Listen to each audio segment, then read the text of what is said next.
The Adventures of the Saint, starring Vincent Price.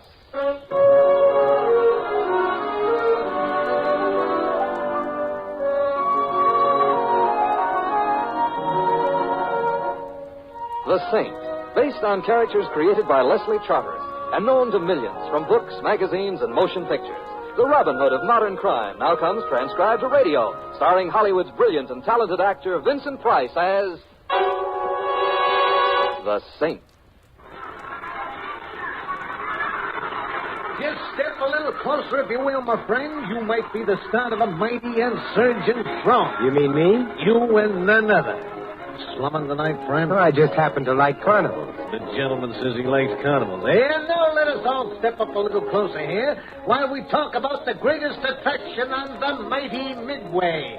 A test of strength, courage, and endurance, attracting attention all over the civilized world and further. Texas. It's a joke, friend. Oh, sorry. Yes, sir. Indeed. Well, I am talking about that little lady inside the tent here that all your friends have told you positively not to miss. The courageous girl who lies buried alive 20 feet below the surface of the earth. Are you going in, friend, or am I wasting my time? I'm still on the fence. Yeah, indeed. Well, you have heard her name, you have read about her in the papers, and now you are going to see Mona, the buried alive girl, who has lain in her grave on these premises for 222 hours, 36 minutes, and 21 seconds. And is now attempting to break the world record of 244 hours. Ooh, how strenuous. Inside the tent, you will see her, talk to her, ask her any questions that happen to be on your mind. Tell me more. My friend, I don't request that you buy a ticket for this great attraction. I just ask that you put this question to yourself. Yes? Would I have the courage to change places with Mona, the buried alive girl? No. I thank you for your kind attention, and the box office is now open. Oh. One, please. One, he says. Some days it don't pay to get buried alive. There you are, son. The entrance is right in front of you. My change? Oh, yeah. Yeah, the change. That's right. It's mere oversight, sir, I assure you. Here you are, right straight ahead. Yeah, thank you. Thank you.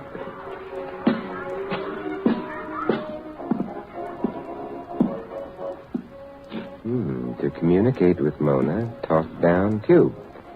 Well, all right, I talk. Mona. Frankie, you gotta get me out of here. I'm going crazy down here. I'm scared. Mona, this I've been thinking, Frankie. I've been thinking all day what Angie said just before she...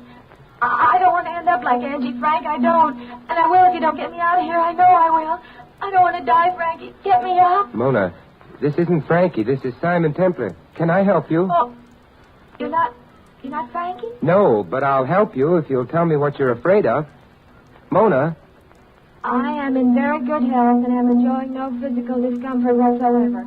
I am looking forward eagerly toward breaking the world's record for being buried alive. 244 hours. Pictures of me are available at the box office at nominal cost. Mona, what are you afraid of? I am in very good health and am enjoying no physical discomfort whatsoever. I am looking forward eagerly to... I know, I heard. Hey, what you doing here? Who are you? I'm Simon Templar, a customer. Who are you? Customer, all right. Excuse me, I thought, excuse me. Oh, say, aren't you the strong man? I saw your act a few minutes ago. Segundo, huh? Pretty good. Yeah, pretty good. Tell me, Segundo, what about Mona? Who was Angie? Angie? Excuse me, I gotta go. Hey, wait a minute. Excuse me. There you got two for the price of one, eh, friend? Mona and the strong man Segundo. I caught his act before. Quite a large hunk of muscle. I wouldn't like him to step down on my foot. Yeah, the guy is built like a Hudson. Only trouble is his motor don't run so good. Oh, a few chips light in the head, huh? A whole stack. Well, did you enjoy your chat with Mona? Tell me, who was Angie? Angie, oh, yeah, Angie, that's a real sweetheart. That was Mona's sister. Angie used to do the buried alive act before she died. Oh, a real doll. Was it an accident? Accident? No, it was a weak heart. That Angie, oh, she was all heart. Oh, we miss her. How'd you know about her? Tell me about Mona. Why? I might like to help her, that's all. Hey, look, my friend, nobody in this county needs no help from you. We take care of each other. We always have and we always will. Nobody on the outside cares nothing about us, and we don't care nothing about them. Now, beat it. Who's the owner of this carnival? B. St. Clair, and the trail is right down the midway, and she'll tell you the same thing I did. I'm hard to discourage. Friend, there's nobody here needs no help. Friend, you forget that I've heard your jokes. See you later.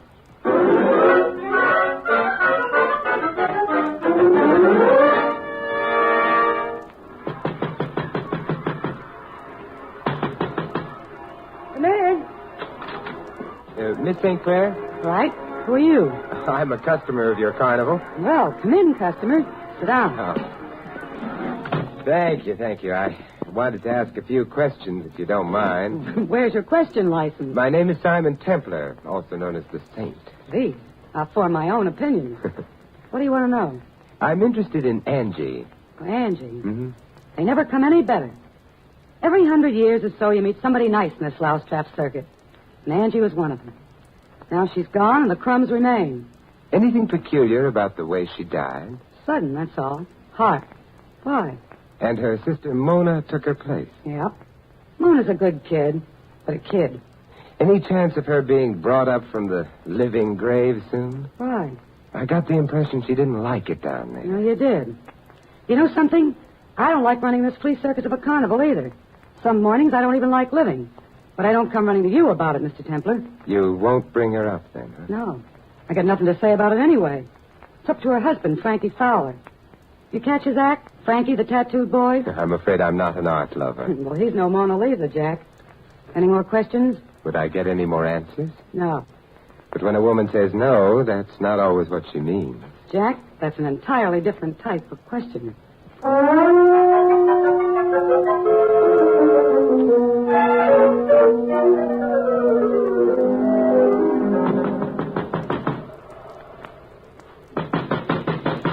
Hello. Anybody here? Yeah? Frankie, I'd like to talk to you. Who are you? My name is Simon Templar, Frankie. What do you want? Well, I've always been interested in tattoos. I think they're fascinating. Oh? Almost as fascinating as the people who do them. Oh, a fan. Come in. Thank you. You know, the Connie's closed for the night, but I'm always glad to oblige a customer. Well, I'm not exactly a customer. I'm a friend of Mona's. Mona's got no friend, Simon Templar. Well, let's say a speaking acquaintance. Did you know Angie, Frankie? Know her. Angie was my wife. Wonderful girl. Almost killed me when she passed away. Omaha. She's buried there? I couldn't leave her behind. Not with strangers. Call me sentimental if you want to, but that's the way I felt. You see that urn over there on the table? Now Angie's with me always. I see. They say us Carney people got no heart. Hey, you like to see some real artistic work in tattoo, Mr. Templar? Well, maybe some other time, Frankie. Look at that. Here. Monitor and a Merrimack. Civil War. Authentic, 100%. They don't do work like that anymore. Frankie, Everything I got on me is art. Art! I seen a guy the other day ask him what he had on. He said surrealism. Surrealism. I told him right out. I said, the guy that tattooed that on you ain't American. That's what I told him, and I'll stand by it. Surrealism. Frankie, I've been talking to Mona. What about? She's buried too far under the earth, Frankie. She wants to come up. Well, she does she? She say anything else, did she? I just got the impression she was frightened down there. Well, let her be. Let her stay there. She's getting just like Angie. Oh? Angie was frightened? Well, no, that's not what I meant. Angie was the greatest. It's just that they're sisters, see? What's this to you? Nothing, except I think it might be better if you brought Mona up. Oh, you do? Segundo! Frankie. Come in here. Now you see what happens to guys who get nosy. Afraid to do your own strong-arm work, eh, Frankie? Why, you... Here I am. Look, Segundo, this guy came in here saying bad things about Angie. About Angie? Yeah. You shouldn't have said that, mister. Not about Angie. I don't like nobody to say bad things about Angie. I'm trying to help her, Segundo, and Mona. Don't listen to him, Segundo. Get him. I don't trust strangers. Hit him again, Segundo. Throw him out. Yeah, you shouldn't have said bad things about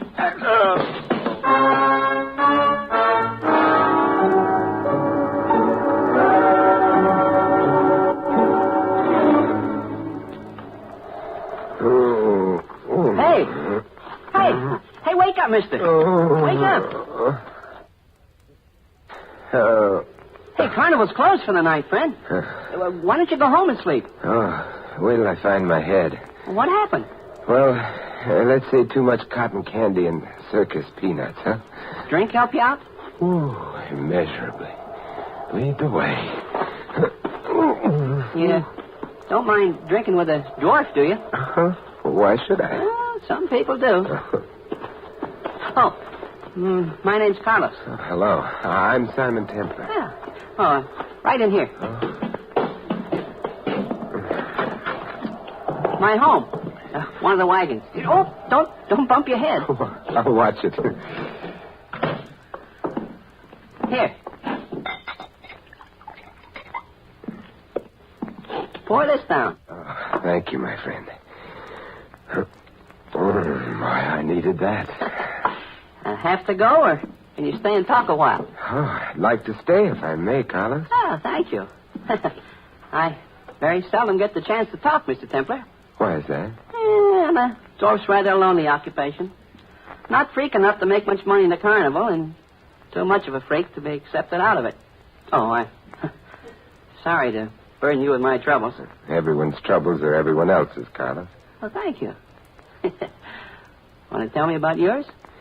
Well, I had a call for help tonight from 20 feet under the ground. And I just don't know what to do about it. Mona? Yeah.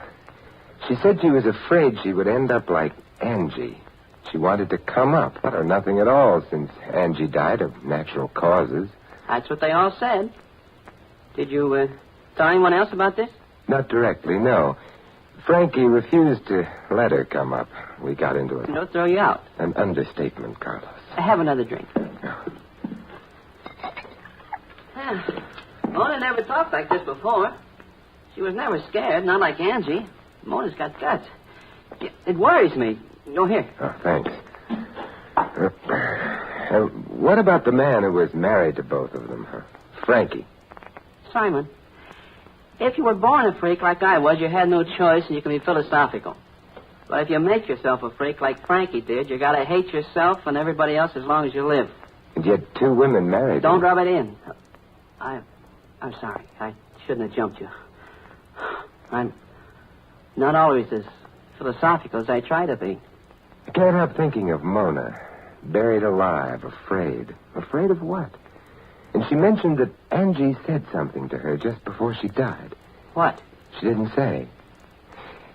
Tell me, how far are we from where Mona is? Just across the midway. You want to go over there? I'd feel better. And so would I. Let's go.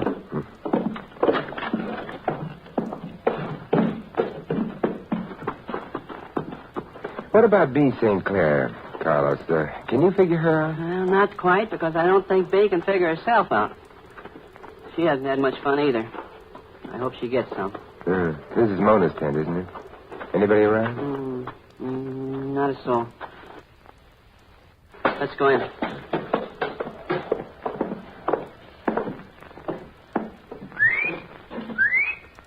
Mona! Mona! Huh. She must be asleep. Well, let me try. Mona? Can you hear me? Mona? She's not asleep. There's something wrong. Mona? Mona, it's Carlos. Mona! What was it she said? She might wind up like Angie. Mona! Carlos, go get every man you can and every shovel, and then get a doctor and an ambulance. Yeah. They wanted to break the record. Well, maybe she will. Maybe she will. Like Angie.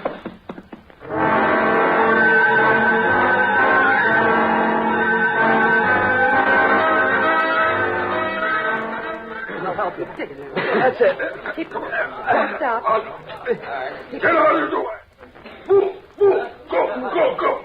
It's faster when I told Okay. Are they almost down to her, B? Oh, I think so. It's only about 8 feet. We advertised 20, but 8 is enough. What do you think happened, Carlos? I don't know. What happened to Angie? A heart attack, you know that. Do I? She just fainted, maybe. Maybe this is all about nothing. I doubt it, Frankie. And so do you. What do you have to come nosing in for, Templar? B and I don't need you. We can get along. B and you? All of us, that's what I mean. You mean you'd rather have left her down there? I'm not taking this from you. Frankie! I got the ball. Oh, come on. Come on, you guys. Grab it. Grab it. Come on.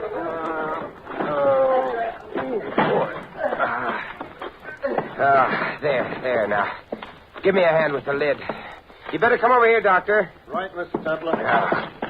There. What is it, Doc? Is she... Well, she's still breathing, but that's about all. Any symptoms? If I had to make a guess, symptoms of poisoning. Get her over to the ambulance. All right, come on. Mr. Templar, I'm sorry I didn't get her up sooner. I should have made it plainer, but I didn't know who to trust. Do you now? Just who not to trust. And who's that? Everyone.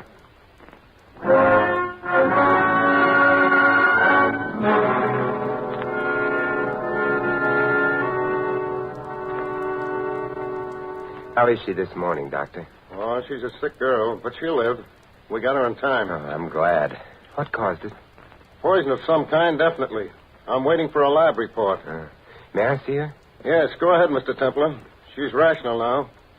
Kept asking Angie to forgive her before... Forgive her for what? Well, she didn't say. They usually don't. Don't stay too long. Oh, all right, Doctor.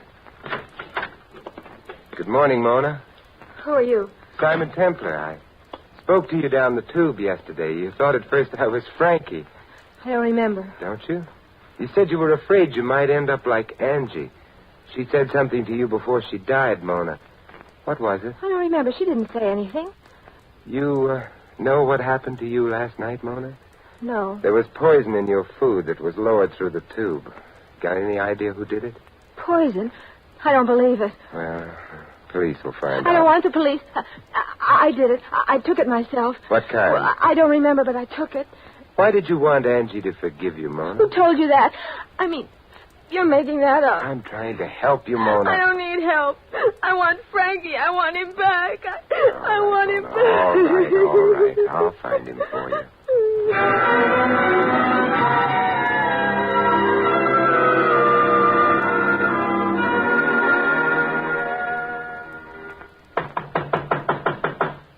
Come in.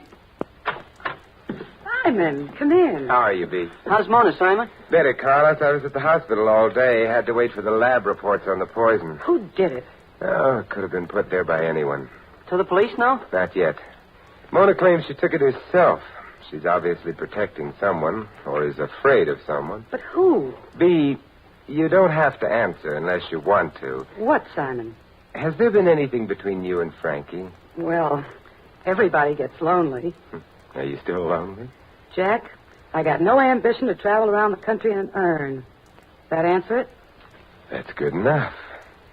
If I can wind this thing up tonight, will the two of you help me? You especially, Carlos. Anything I can, Simon. All right. You're not closing the carnival down tonight, Dee. We'll stay open if you say so. Well, it might make it easier. Carlos, you go to Frankie's trailer while he's doing his show and take the urn. Would you mind doing that? I'll do it. Good. Put it in a safe place. Doesn't matter where, and come back to the trailer. All three of us will wait for Frankie to come back after his show. What happens then? I don't know for sure, but I have a theory. Hope it's right. It's a question. What happens if it's not right?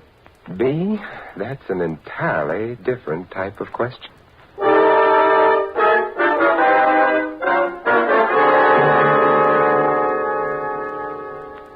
Simon, why do we have to wait in the dark for Frankie? It's creepy in here. He might not come in if he saw the lights, B. Do you mind, Carlos? Not a bit. The dark is a friend of mine. Oh, I'm getting jumpy. You can leave if you want to. I might be able to handle what I have to do alone. Oh, I'll stick. But give me a chance to gripe, will you? How about you, Carlos? Oh, I'm enjoying it, Mr. Templar. Gives me a chance to feel important. I don't get many chances like that. See, Frankie's late. He should have been here by now. Well, maybe business was good tonight. Well, usually is. Oh? Say, B, I don't want to be personal, but running a carnival, is it lucrative? Jack, I don't want to brag, but I am loaded. Oh, how nice for you. Why, last year alone, Someone coming.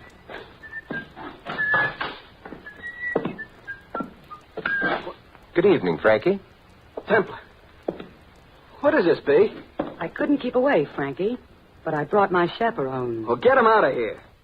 Some chaperones. The saint and a dwarf. I didn't choose to be a freak, Frankie. That's the difference. What's going on? Look around, Frankie. Anything missing? What do you mean? The urn. Where is it? What'd you do with it? We took it. You took it. Segundo, come in here. I don't think you'll need Segundo this time. No? Sit down, Frankie. And if you don't like that seat, I can get you a hotter one. You think you know something? I'm nosy, Frankie. Very nosy, as you pointed out. What is it, Frankie? This guy Templar again, Segundo. He's been saying bad things and doing bad things. He took Angie's urn. Easy, Segundo. You'll want to hear this, too. Hear what? Don't wait, Segundo. He's just stalling. Go get him. You took the urn. Segundo, sit down. No. Segundo, wait in here. Wait in here. Okay, Carlos, I trust you. Good. It's about Angie, Segundo. This morning and last night, Mona was calling out for Angie to forgive her. For what? Because she'd been going around with you, Frankie, while you were married to her older sister. I loved Angie. And how long after she died did you marry Mona? 6 weeks. I couldn't help it if the kid was crazy about me. And you couldn't help it when you killed Angie with poison. Who says I did? Where's the evidence? You thought there wasn't any. It was almost a smart job, Frankie, but you couldn't pull anything all the way smart. It was only half smart, and that can be fatal. If you think I'm going to stand here and listen to this You'll stuff... stand and you'll listen. Murderers hardly ever change tactics, Frankie. The poison showed up in Mona's stomach. We couldn't prove that on you, but there are certain poisons that can be traced even after cremation. The kind you used is one. Now, do you begin to get the point? It's not true. You can't trace it, can you, Carlos? Yes, you can. I should have remembered. I should have had that urn analyzed long ago. Now, wait a minute. You're guessing at this. Are we? Where's the urn? You're guessing at a motive. I didn't kill Angie. And why would I want to kill Mona? Bigger stakes. You were after B. She was loaded. It's all a lie. I mean, B and I... Segundo, stay away from me. Put that gun away, Frankie. No. I'll use it if you don't stay back, Segundo. Frankie, you killed Angie. I tell you, nobody killed her. She had a weak heart. That was it, a weak heart. Segundo, listen to me. You killed Angie, Frankie. Stay back. Stay back. He's going to shoot, Segundo. She never done no harm. She was so... Stay back, I'm warning you. She loved you and you gave her poison. Don't come no closer, I mean it. Stay back. She laughed sometime and she did like a little girl. Keep away from me, you big creep. Why, you couldn't let her live. You crazy creep, why don't you drop? You ain't human. Keep your hands off of me. Come on. Let go of him. Let go of him. Let go. It's me. Carlos, let him go. Let him go. Sure, Carlos, sure. Segundo, are you hurt? Bad? No. I think one was a clean miss. The other two got him in the shoulder. Maybe he'll live. Here, let me help you up, Segundo. Come on now. Sit down, sit down. B, get a doctor. All right, Father. Quite a man, this Segundo. Not so strong upstairs, but in the heart, plenty. Yeah, he almost killed Frankie. I'm almost sorry he didn't. Frankie doesn't deserve to live. Someone else will decide that, Carlos. What Segundo did? I wish I could have done it, Saint. In my hands. I wish I could have done it. Carlos. I never told anybody, Saint. I never told her. She never guessed. But I loved Angie, too. Heaven help me. I loved her, too.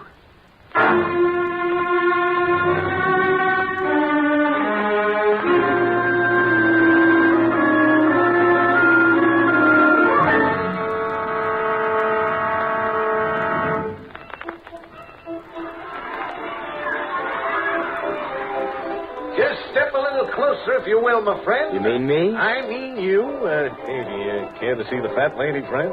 Weight 9,324 ounces. Well, that's better. How are you, Mr. Templar? I'm fine. Tell me, how's Mona? Oh, she's all right. It's a funny thing, Mr. Templar.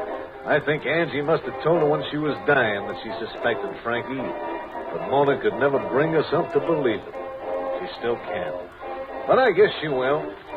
See, Going in to see the fat lady, Mr. Templar? You talked me right into it. Here's a $5. Thank you, and the entrance is straight ahead, friend. My change? Yeah, change. Here's your $5 back. For Simon Templar, everything is always on the house. On the house? Yeah. Well, thanks. Say, you'd make a wonderful bartender. Oh, no, Mr. Templar, that wouldn't be refined. Oh, well, just a lovely dream. A wild, lovely dream.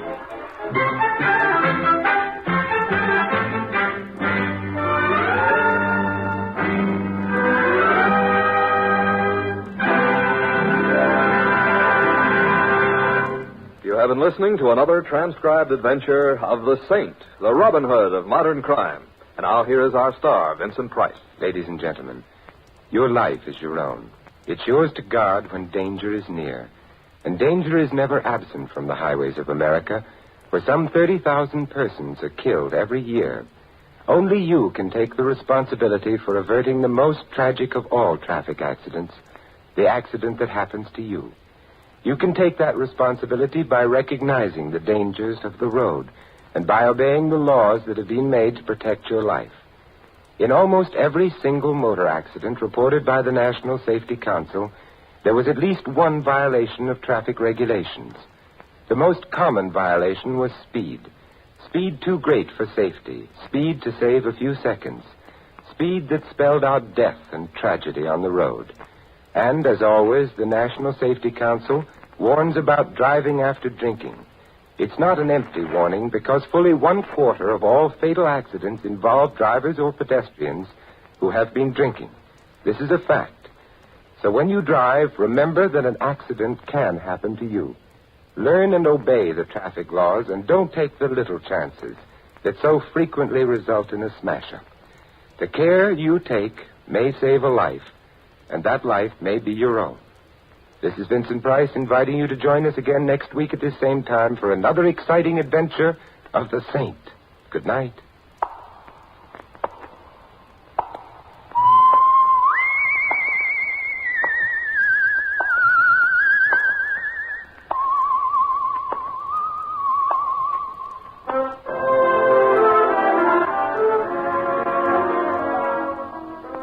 This adventure of the Saint was written by Dick Powell. In our cast, you heard Mary Shipp as Mona and Sheldon Leonard as the Barker. Bob Jellison was Carlos, Ed Max, Segundo. Henny Bacchus played Bee, Harry Bartell was Frankie, Harry Brown was the Doctor. The Saint, based on characters created by Leslie Charteris, is a James L. Sassier production and is directed by Helen Mack. Vincent Price is soon to be seen co-starring in RKO's production of His Kind of Woman. All you Saint fans will be glad to know that the Saint comic books are on sale at all newsstands. 3 chimes mean good times on NBC. Today, Theater Guild on the Air presents the dramatic story Come Back, Little Sheba, starring Gary Cooper and Shirley Booth. Sunday also means another 90 wonderful minutes with The Big Show. And among this Sunday's stars are Jimmy Durante, Fred Allen, Judy Holliday, and many, many more.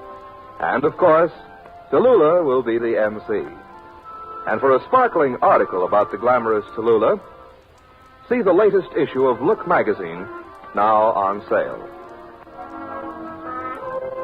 This is NBC, the national broadcasting company.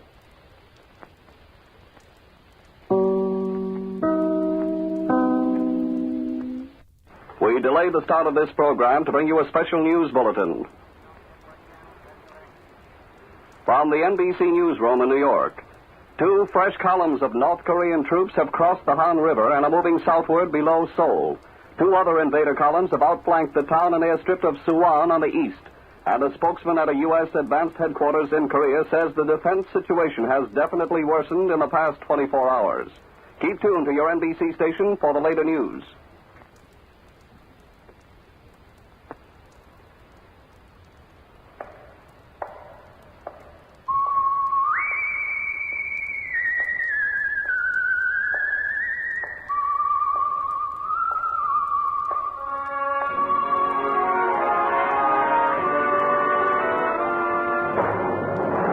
The Adventures of the Saint, starring Vincent Price.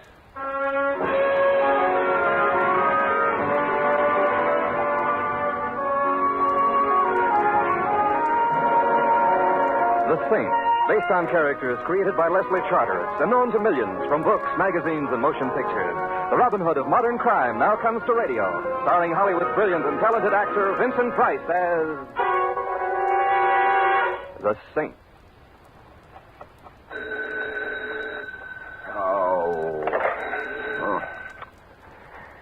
Hello, Templar's Mortuary. Mr. Simon Templar, Unfortunately. Littleton is calling. What time is it? At the sound of the...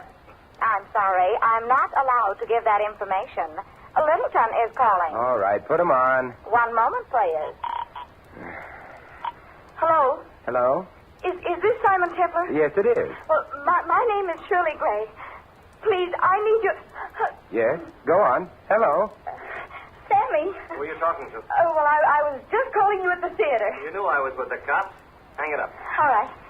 Hello? I'm sorry I bothered you. Sammy just got back. Hello? Hello? Your party has hung up, sir. So they have, thank you. Shirley Gray. Shirley Gray. Oh, of course.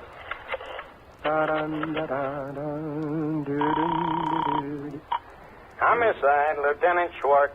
Guess who? Oh, no. Templar? No. You hate me, don't you?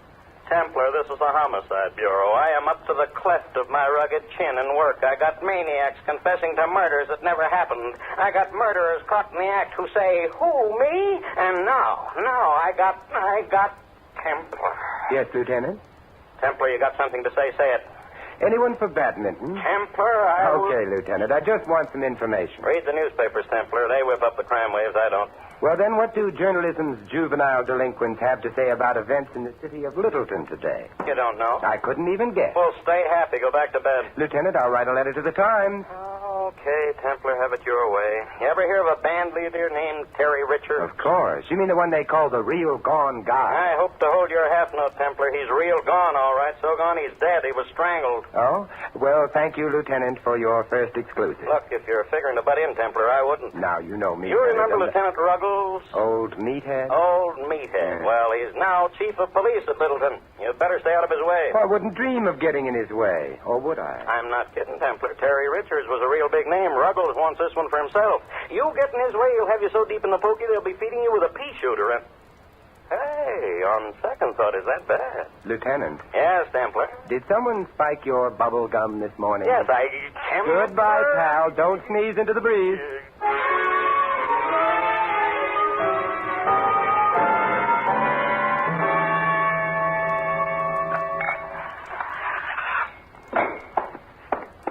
Yes, sir? I'd like to go backstage, please, Mr. Doorman. Well, it's possible to get there if your cultural development is at a certain level. Well, I'm fond of Mondrian. I collect Americana. I am fond of portraits of those men who have become our presidents. I am especially cheered by portraits of Lincoln, done, of course, on fine paper in black, bordered and shaded in hues and shades of green, which one finds so cool and comforting. Your taste is admirable. It happens that here you are. Why, perfect specimen. Pass, friend. Thank you so much. Oh, Mr. Templar. You know me? You expected me? Miss Gray hoped for you. She described you. Still, it cost me $5. Nothing ventured, nothing gained. Miss Gray is in her dressing room. First corridor to your right, and first door to the left. Oh, thank you. Say, tell me something. Is this the same Shirley Gray who sings ballads so wonderfully? The same. But she sings them no more. Merlo Rooney El Rowdy. You swallowed something? Bop. That's what the great Terry Richards played. Oh. I gather you were not a fan of the late Mr. Richards. The man who knocked him off was a hero. I see. Miss Gray is the only nice person in the band. Take care of her, will you? You think she needs taking care of? There's a killer running around, Mr. Templar. Of course, if he's just after another musician, that's all right. The killer's going to hate you in the morning. He wouldn't dare. First corridor to your right, first door to the left, Mr. Templar.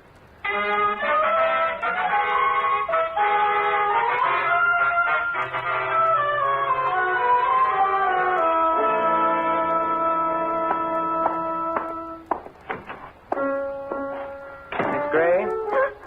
Oh, you frightened me. You're... Simon Templar, Secretary, Shirley Gray Fan Club, Cell 3, Group 2, currently underground at Toots Shores. Oh, Mr. Templar, I'm so glad. Who is Sammy? He's... What do you mean? Well, all the way down here, I've been asking myself, why would Shirley Gray call me? And after calling, why would she hang up just because a man named Sammy entered the room? You see, I'm just the old curious one. Well, I want you to do one thing for me. Find out who killed Terry Richards. Now, that's a job for the police, isn't it? Well, they might get the wrong person. Sammy, for instance? Well, they might not find out in time. Somebody else might get killed. The doorman seems to have had the same thought. What brings it on? Well, no one knows why Terry was killed. Nobody liked him, but nobody hated him enough to kill him. This is almost the work of a maniac. There was no reason for it. You mean no one was ambitious, jealous, frustrated? Oh, don't talk like that. You're hiding something from Simon. Please don't joke.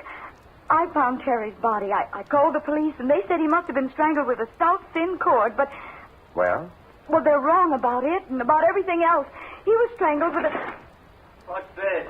Another cop? Oh, Sammy, this is Simon Templar, the saint. Simon, I this told is... you to let it alone, Shirley. Get out, Templar. I'm happy to know you too, friendly one. Look, Templar, we're being held in this offbeat burg and we can't get out. I'm spending all my time at the jail answering the silly questions of these cornball cops. And now you. I've got rehearsals to do. Now, will you get out? Oh, no, Sammy. No, not rehearsals already. Why, Terry hasn't even been... Yes, Sammy. Why are you so anxious to get in rehearsal? We've got a contract for a concert tour. That's what we were doing in this corn palace, warming up for the tour. The band's got to be in shape in a week or the contract is canceled. No contract, no tour. No tour, no band. No band, we're in a panic. Do you see? No. Just where do you fit in here? I like money. I eat it. It's cheaper than food these days. Besides, if we make out, the agency is giving me the band. I got it coming. Just like Terry had what happened coming to him. Oh, Sammy. Well, Terry was a Slav, and you know it. You are a man of grace and charm, Sammy. Send him away, Shirley. Get him out of here. Gentle psychotic, isn't he? As we jazz lovers say, this routine is murder. Oh, I'll talk to him. Will you wait for me, Simon? Need you ask?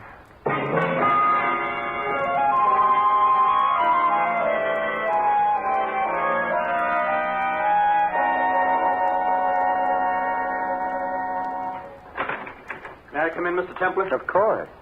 Say, how did you know me? I talked Shirley into calling you. My name's Dick Carter. Oh. You're with the band? All I do is beat these lousy drums. You ever hear that joke? Yeah, to the point of nausea. Who killed Terry Richards? I don't know. The cops thought Shirley might have because she found him, but it wasn't Shirley. I had her call you so you could prove it was someone else. Well, what was she doing in his dressing room? Was it her habit to go there? The Carvis, dear boy, if you want me to help Okay. Lay out for 4 bars and I'll give you the score. I understood Terry Richards. I didn't like him any more than anybody else, but I did understand him. I've been with him since the year 1. Sammy has, too, only he played a 3-year job with the Army. Sammy called Terry a slob. Yeah. Before the war, Sammy and Terry started this band. Terry funded it, Sammy arranged and conducted rehearsals. The man sent him greetings, and he went into the paratroops and came back tough and hard. I thought he'd kill Terry when he found out Terry had cut in for 100% of the band. I remember his hands were just aching. Why did he come back with Terry? Terry was up here, Mac. Number 1. He was willing to pay for Sammy's talent and pay good. That's the only way he could keep anybody, including Shirley. Poor kid. It wasn't enough she had to work for him. She had to go along with him a little way if she wanted her job. And she did. Why? Why, she used to be the biggest name on radio without Terry Richards. How did she ever become a band singer? Well, canaries are hard to figure. Maybe that's the question you've got to answer. This Terry Richards seems to have been a dismal kind of snail. Well, I admired him, Mr. Templar, for one reason. He knew how to compete. Fight, cheat, steal, hit below the belt, but stay on top. He had one philosophy, and it fit this world great. Hooray for me and nuts to you. If I could have had that, I'd have done all right. I'd have been bigger than Terry Richards. But I haven't got it. I admired the man who had it. This has been an enchanting recital of the foibles of humanity, but who killed Terry Richards? I wish you'd find out. Why are you so anxious, dear? Because without Terry, this band can still go places. Oh, we needed him like the Met needs Carmen Lombardo. Now Sammy will be in charge, don't you see? And he'll give everybody a chance, even me. What do you mean? But Terry wouldn't give any of us a chance to shine. We always had to feature his guitar. Well, we got a real gone arrangement of Temptation. Just me on timps and Shirley on voice. Real gone. But Terry wouldn't even Well, listen. I've heard of progressive music as a sample. I'd say it hasn't gone quite far enough. It's still in the range of hearing. Oh, now, Mr. Templar. But Shirley. Come on, let's go. This way. The green room. Good heavens, Shirley. Out of the way. Call the cops. Hurry. Oh, Mr. Templar.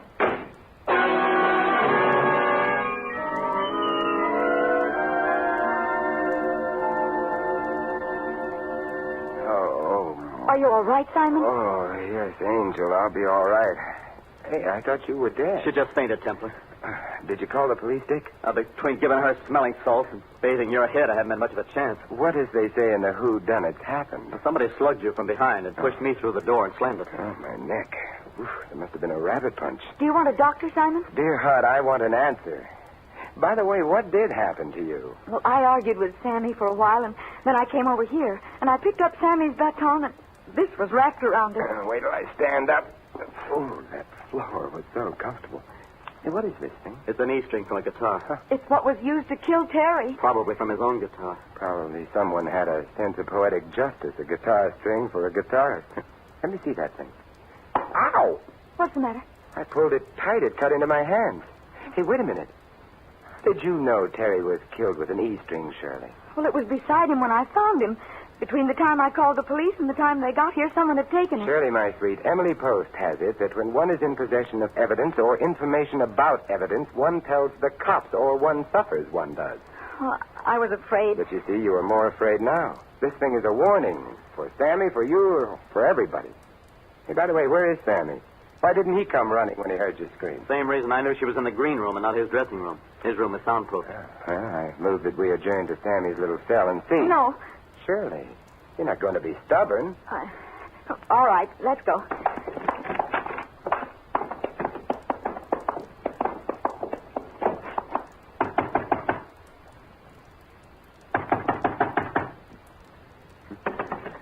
Something tells me we've got to break it down. Oh, Sammy! The E-string again. All right, Dick, now. The cops? The cops. But Sammy... We'll take care of Sammy, I hope.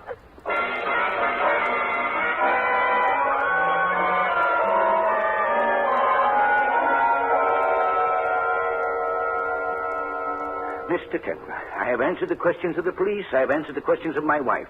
Now you want me to answer your question. My friend, as doorman of this house of culture, you are in a most enviable position. You see who goes and who comes. Now, let me review the bidding. The famous Terry Richards... The infamous Terry Richards? Nonetheless, he was killed. A bumbling, murderous toad came within a minute of killing Sammy today. The same wart-brained idiot delivered a rabbit punch to my neck. I only want to be sure it was no outside force. Do you follow me? As the animal act follows the acrobats, Mr. Templar. But I must repeat, no insidious force has come through these portals. Unless that force be you, and you should hear Chief Ruggles on the subject of you. Police. You don't like the police?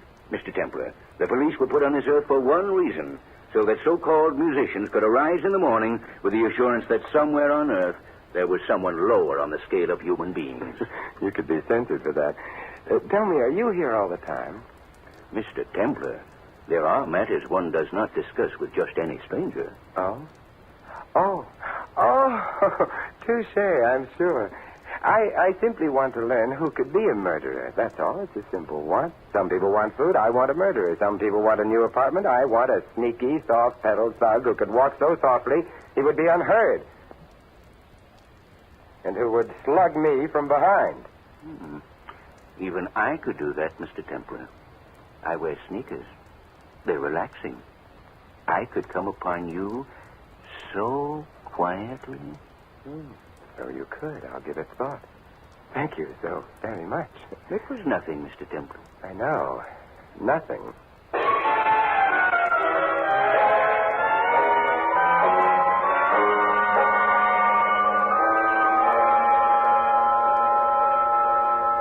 Are you feeling better, Sammy? Templar, are you still around? You're not happy with me, Sammy. Sammy, please. If it weren't for Mr. Templar, you might be dead. Oh. If he hadn't shown up, it wouldn't have happened. He got a hold of something and scared somebody, that's all. Whom did I frighten, Sammy? You? What do you mean? It occurs to me that if I were a person so willed and so frightened, I could hold a wire about my neck and induce unconsciousness. You've got rocks in your head, Templar. Why don't you leave it alone? Let the cops have Because it. somebody slugged me, Sammy, and I'm very sensitive about such things. Why don't you two stop fighting? This is serious. Somebody else is going to get hurt. Yes, and I hereby nominate Simon Templar. I must decline because of the press of business. Look, instead of us arguing like this, why don't you go rehearse? Oh, great. Now he's going to run the band, too. No, but at least you'll be out of my hair for a while. Oh, Sammy has an abrupt personality. Well, Shirley, we're alone. Simon, are you getting anywhere? The answer to that would have to come from your own lovely lips. You're very sweet, Shirley. To see you as you are now, well, as they say in the soap operas, it does something to me, dear. Well, suppose whoever it is gets away with it. Suppose he succeeds next time, kills Sammy or me. Tell me, Shirley, did you kill Terry? What did you say? I said, did you kill Terry and try to kill Sammy? Simon! I'm very rude. My analyst tells me. Oh, never mind my analyst. I hate him. You didn't answer my question. No, I didn't kill Terry. You satisfied? Eminently. Tell me something, Shirley. A couple of years ago, you were going great guns as a soloist. I remember reading something about a big recording contract. I had your recording of April in Paris. It was one of the best things I ever heard. I'm still getting royalties on it.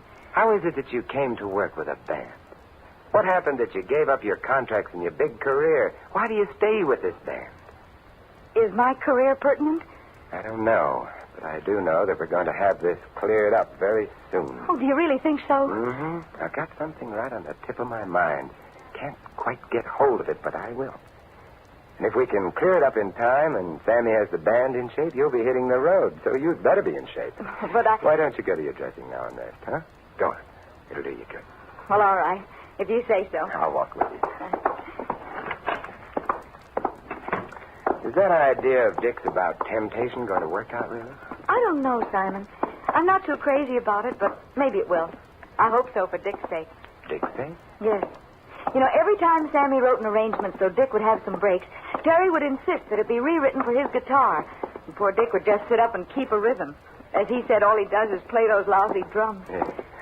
Yes, it might be a break for Dick at that. He's a nice fella.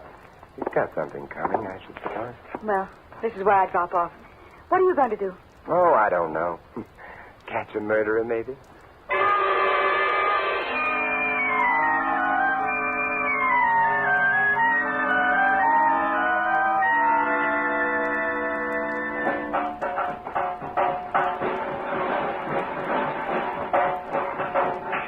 Dick? Oh, hello, Mr. Templer. Oh, no, don't stop playing. Go right ahead, Dick. Oh, I was just passing the time of day. You having any luck?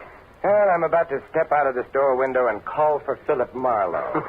Well, if there's anything I can do, or any of the fellas for that matter, I know they'll help. I thought they were all happy to see your late maestro go. That was the impression I had. Now, Sammy might give you that impression, or that whacked-up doorkeeper out there. But I don't think anybody likes to see somebody murdered. Especially when they know the killer is still on the loose. Mm-hmm, but you fellas seem to be taking it in stride. Some people, yes. Some people, no. Me, I'm worried. No, take it easy now. Say, you certainly need a lot of paraphernalia in your trade. Yeah. Cymbals, chimps, bongo, tambourine. What are these things? These? These are clays. What are they for? Set a rhythm for the Latin American stuff. Here, let me show you. See? Very simple. Yes, indeed. Very simple. Yeah, this is quite an array of stuff for one who just beats the drums. That's all I do. Beat these lousy drums. Well, I have to do some more snooping, Dick. I'll see you around. Okay, Mr. Templer. Lousy drums.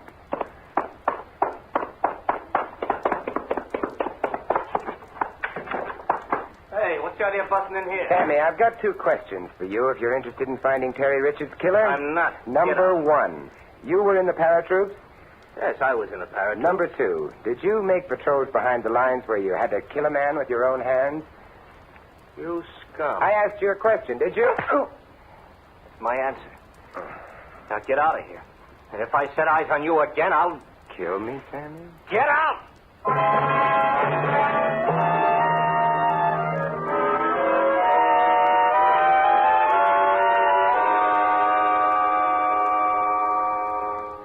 You know, I think I'd feel much better if you'd take my head in your lap and bathe my face. I'd feel much better. Oh, Simon, stop it. You know, you shouldn't have just barged in on Sammy like that. He has a temper, and he doesn't like to be reminded of... Well, you just should have been more diplomatic. I was. Diplomacy, my dear girl, is not always a matter of kid gloves. Oh, Simon, why don't you give it up? I'm awfully sorry I got you into this. I'm not at all. It's well worth everything just to sit here and have your sympathy and... Hey, Shirley.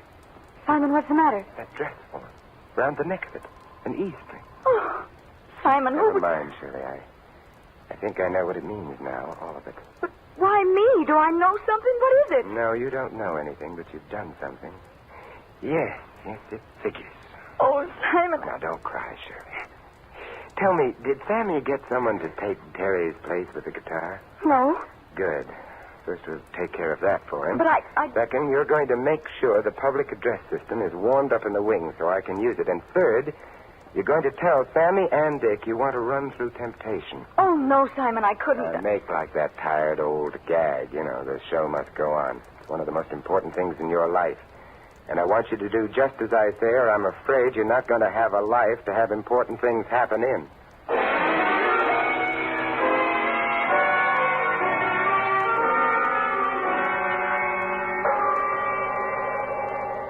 Okay, let's take it once and then forget it. No count. It's up to you, Dick. Take it in the downbeat. You ready, Maestro? Yeah. Okay, now, remember what you're to do. Ready, Shirley? Yeah, Sammy. Dick, roll it.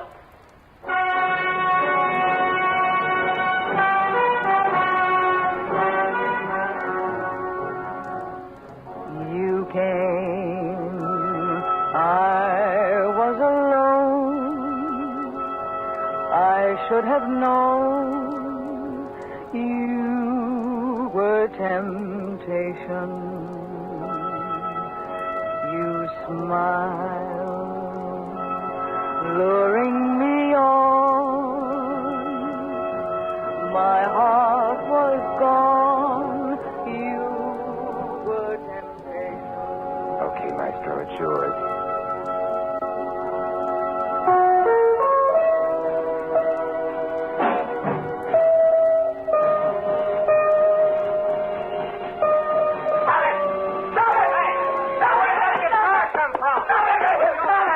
What's the matter, Dick? You get away from me, Temper, I'll kill you. Your killing days are over, son. All over. What are you trying to do, Temper? You trying to louse up the whole band? The music you play hasn't loused up your band. How could I possibly do it? Simon will clip you. Dick, how could it... I don't understand. We understand, don't we, Dick? I don't know what you're talking about. Sammy, if you will call the cops, I'll tell Dick a little story about a man who was very ambitious, who wanted to be big and important like Terry Richards, who didn't want anybody to get in the way of his ambitions, who admired selfishness and ruthlessness. That's about the story we'll tell, isn't it, Dick?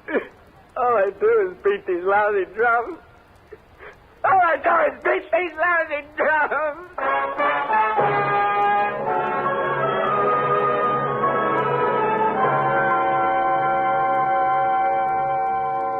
Why did he try to kill me, Simon? Quiet, dear. Just remain as you are. Isn't this romantic?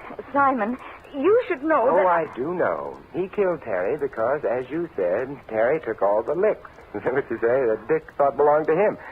Then he got real ambitious. He wanted to be like Krupa, have his own band, and he tried to kill Sammy. Then he could fight for the leadership of a band that was already great. Oh, it's so awful. Dear heart and gentle woman, it's so wonderful. Simon. I mean, meeting you. Oh, but when did you first suspect? That you're wonderful. No, that Dick was the killer. I was puzzled that someone had used a guitar string for the purpose of strangling Terry Richards. It cuts into the hands, and there's no purchase unless it's wound around the hands, and that gives no wire for strangulation.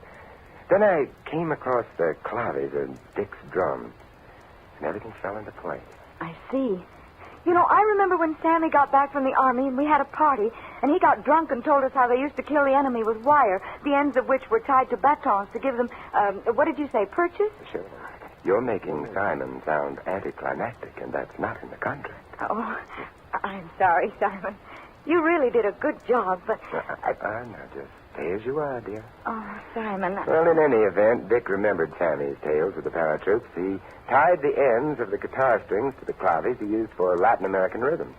And then he approached his victims from the rear, looped the wire over their heads, and curtained. Oh, how terrible. It was very clever. When you screamed and fainted and we came to you, he stepped behind me and slugged me. Then he ran to make his pass at killing Sammy. He wasn't clever enough to take his time and make it thorough. Oh, I think it's so gruesome. I think it's wonderful. Oh, Simon, you can. But I do. The more I explain, the more you shiver. And the more you shiver, the closer you come. And it's wonderful. Oh, will you please listen to me for a moment? No, dear, you're upset. You'll be going back to the city now. You know, I think that monster Chief Ruggles will release all of you. Why don't you have dinner at my place, just you and me? You'll like my place. I have a fine collection of modern art, especially Picasso. You're inviting me to come up and see your Picasso? My dear, when one as charming as you comes to my place, it's not to see the Picassos, but the handwriting on the wall. What are you doing with my wife, Templar? My wife. Oh, how depressing. Simon, that's what I've been trying to tell you.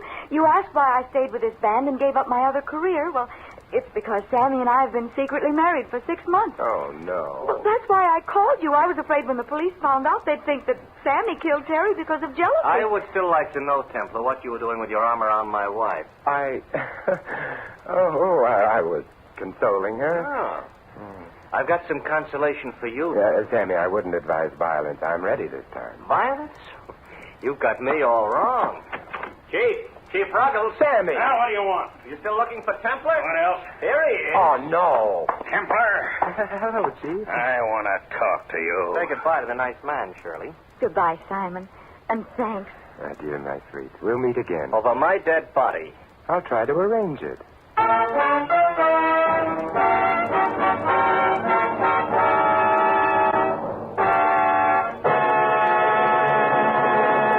You have been listening to another adventure of the Saint, the Robin Hood of modern crime. Now here's our star, Vincent Price. Ladies and gentlemen, in tonight's cast, you heard Vivi Janis, Larry Dobkin, Lou Merrill, Jack Edwards, and Bill Johnstone. This is Vincent Price inviting you to join us again next week at this same time for another exciting adventure of the Saint. Good night.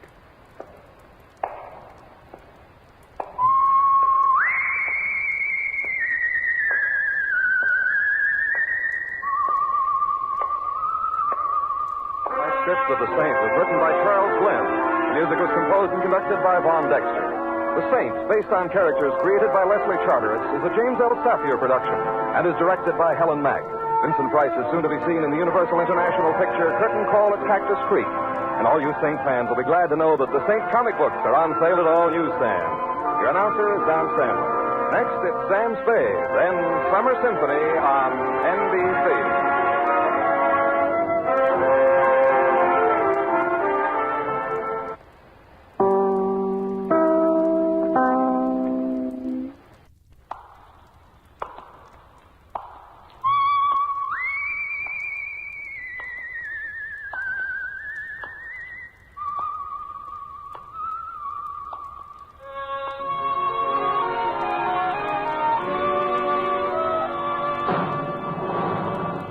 The Adventures of the Saint, starring Vincent Price.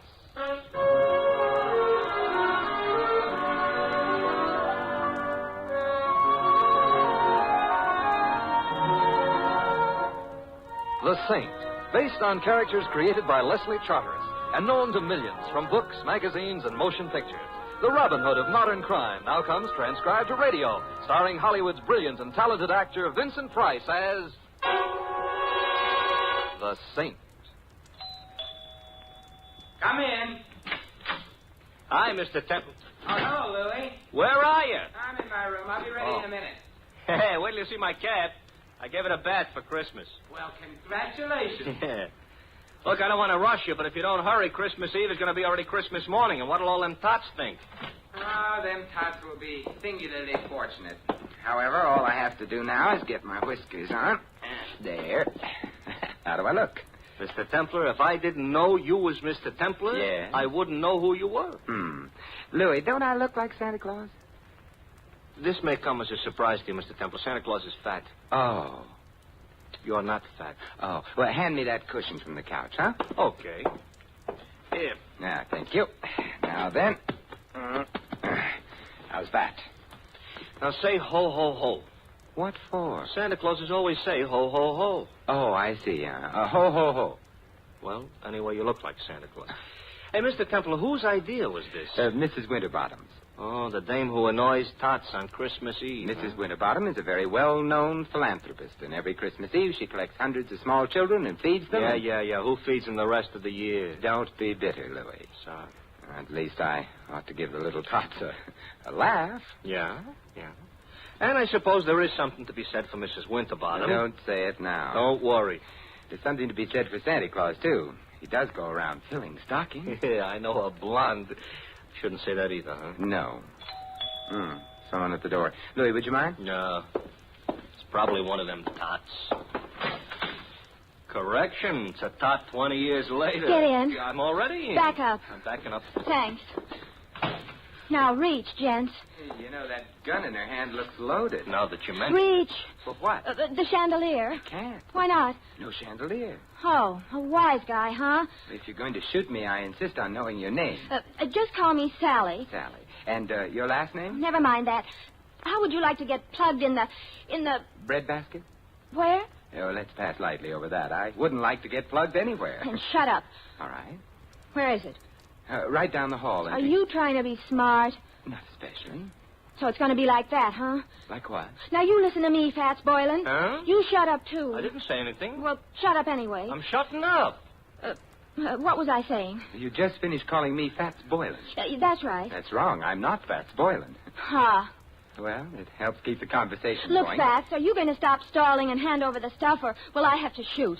Since I am not Fats Boylan, and since I have no stuff to hand over, I'm afraid you'll have to shoot. Mr. Templar, that could be fatal. You keep quiet, punk. Who's a punk? You're a punk. Mr. Templar, am I a punk? Well, Sally is just a little confused this evening, Confused Louis. or not, she shouldn't call me a... shut up. Oh. You don't have to start bawling. I am not bawling. You were just about to shoot me. Well, I know, but then you'd bleed. Oh, I'm sorry. I can't stand the sight of blood. Why don't you strangle him? Louis, don't be unkind. It seems to be the doorbell again. No, wait. Oh, it's very impolite to keep people waiting. But I must have been followed here.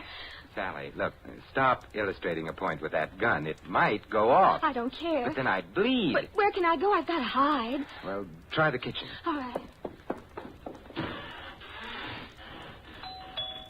Oh, come on in. It's open house tonight. Well, my old pal, Fats I am not. Boylan. Although I'm beginning to waver. Perhaps I am. Simon, the split personality. Who are you? Well, Joe Hudson. You remember your old pal, Hudson? Hudson. Well, I must admit you look like a hornet, but your lines aren't as nice. Look, if I'm your old pal, why don't I know you? Oh, that's easy. We never met personally. Well, how else can you meet? Ignore that. But if we haven't met personally or otherwise, how can I be your pal? Oh, I was just being friendly. Besides, you got something for me. I have? Great little kidder, ain't you, Fats? Ain't he, pal? Now I feel better. I'm a pal, too. Look, I wish I deserved your delighted choice. Look, but... just leave me have the stuff, and then I'll get... Stuff again. What stuff? Am I going to have trouble with you? The door behind you is open. Why don't you use it, huh? In that way, nobody will have any trouble. I'll use it after. After what? Such like that, huh? Ever see one of these before? I'm afraid I'm going to disappoint you, but the answer is yes, I have. Good. Then you know how it works. It shoots bullets at guys. Guys who get bullet shot at them have a habit of dying. Really? Well, then perhaps you'd better not shoot that gun at me. I won't. So gimme. So I ain't got. Well, that is I. That is, you ain't got. Thanks, Louis. Basic, I ain't a patient man. Hand the stuff over, or I don't have any stuff. Or you get shot. I'd bleed. Who cares? I do. I hoped you might. However... This could be a stall. This could be trouble, so you... You can't shoot him. Why not? It's against the law. I read it in the papers. It's against the law. Yeah, I believe you. Oh, well, so that's okay. Yeah, but I like doing things against the law. Oh. Well, you could go to jail. I already been there. Well, for shooting somebody, they'll hang you or something. If somebody told them. Well, I would. You would, huh? I would. So maybe I'd better shoot you first. Well, I wouldn't want to deprive Mr. Templar of the privilege. Well, Fats, it's your last chance. Oh, not that phrase. Also, I still don't know... So it looks like I'm going to break a law. Hey, who did that? You did, you dope. I did not. This here's a plan. But you won't get away with it. Goodbye, Mr. Hudson. Mr. Templar, who made with the artillery? That must have been Sally. She's in the kitchen. She can stay there. She saved our lives, Louis. Yeah, but maybe by now she's found out she likes to shoot guns. Let's hope not. Hello. It was nice of you to frighten Mr. Hudson off. I did? You did. I didn't hit anybody? No. Oh, I'm so glad. Hey, I've got her. She's out cold. Come on, up. Put her on the couch. Come on.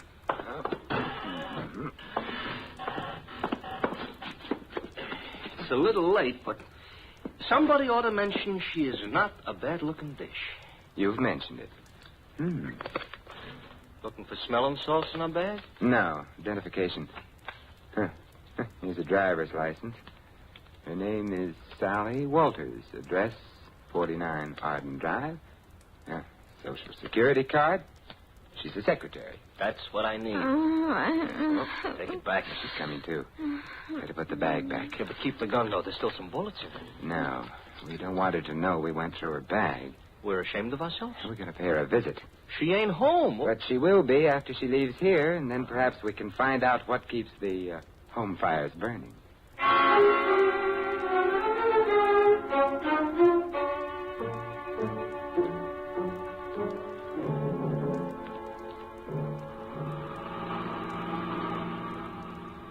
Sally was in kind of a hurry leaving us. So she was. Mr. Templar, don't look right, Santa Claus chasing a blonde. I'm not chasing her. Technicalities will get you no place. Hey, this must be it. 49. What is she a secretary of? The Treasury? Oh, I suspect this is where she works, Louis. She works overtime, huh? Yeah, and probably sleeps in. Come on. Yeah. I hope that nobody is peeking because they'll think Santa Claus is off schedule. I think perhaps I can manage without the whiskers. Yeah. Ouch! Now you look like an imposter. Will you ring, Louis? Okay. You know, this is the type house I got a feeling Santa Claus will have to use the serving center. Yes. I'm Simon Templar. You are? I am. There's nothing I can do about it. Mr. Templar, all butlers are like him? I doubt it. I think he's been practicing. Haw. Haw? Well, good night, then. I think not. Would you mind removing your shoe from the door? I would. You might at least have shined it. Humphrey, whoever is it at this time of night? No one, madam. Oh, but such an interesting-looking no one. Santa Claus, you've lost your whiskers. I haven't. They're right here in my pocket. How nice. Actually, my name is Simon Templar. I'm Carla Worth. This is Louis. Hi. Oh, I mean... Hi. Be kind to the peasants type. Did you want to see me? Now that I've seen you, yes. Well, come in then. Thank you. But, madam... Humphrey, go away. Yes, madam. Humphrey's such a problem sometimes. Shall we?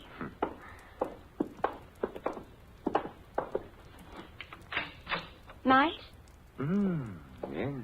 Fire in the fireplace, books on the bookshelves, port in that decanter. Yes, would you like some? No, thank you. I just wanted to be sure the accessories were all correct. Someday, maybe I'll find some other wine besides port in the decanter. I dream. Simon, are you the one who found them? It's beginning again. Found what? My jewels, of course. Have they been lost? Simon, they were stolen. You know that, don't you? Should I? I've heard of the saint, Simon. I didn't know he was also a Santa Claus. Oh, it's a fleeting impulse. When were your jewels stolen? This afternoon. You see, Claude, my husband, that is, bought me them for Christmas. Santa Claus. Louis. Sorry. We decided to have the party this afternoon. We thought it'd be nice to have a quiet eve, so we did. The jewels were in quite a large box. There were quite a lot of them. And? Claude had hired a Santa Claus, but before the party was over, Santa Claus had disappeared. So had the jewels. Well, there must have been some precautions. Oh, there were several detectives. But the Santa Claus said he was going out to get some air while the party was on. He never came back. But he didn't have the jewels on him. The box was locked, and it was too large for the detectives not to have noticed. I see. The name of the man hired to play Santa Claus was, of course, Fats Portland. And who may you be? Claude, this is Simon Templar. And Louis. I know neither of them. Snoops, obviously. Get rid of them. Claude likes to behave as though he were an emperor on occasion. The box wasn't found anywhere in the house? The jewel box, no. The jewels were insured? Naturally. It's none of your affair. I shall speak severely to Humphrey. He should never have let you in. I let them in, darling. So now he's going to speak severely to her. We'll go quietly, except... Mr. Worth, what is Fats Boylan's address? I have no idea. Good night.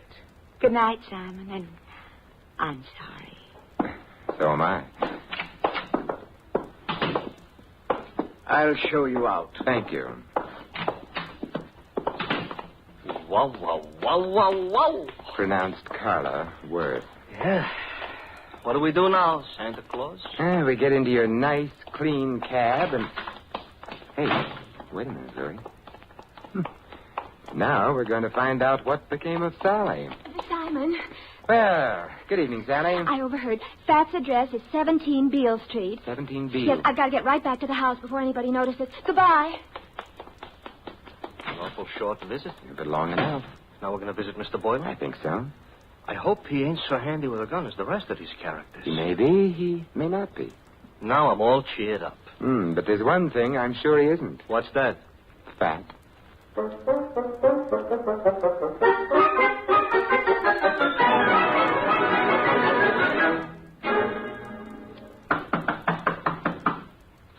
a change from the Worth's dump.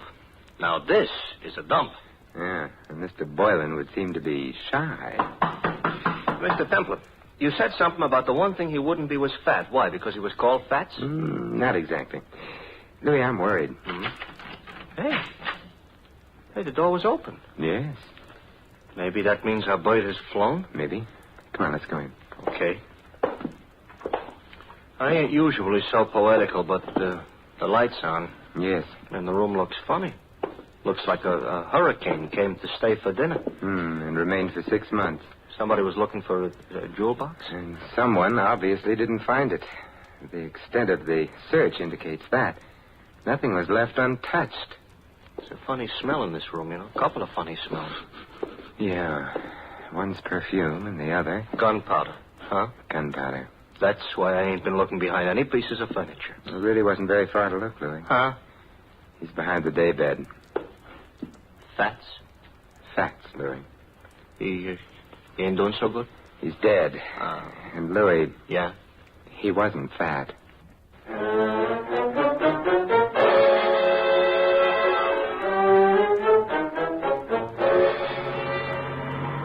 Mr. Templar?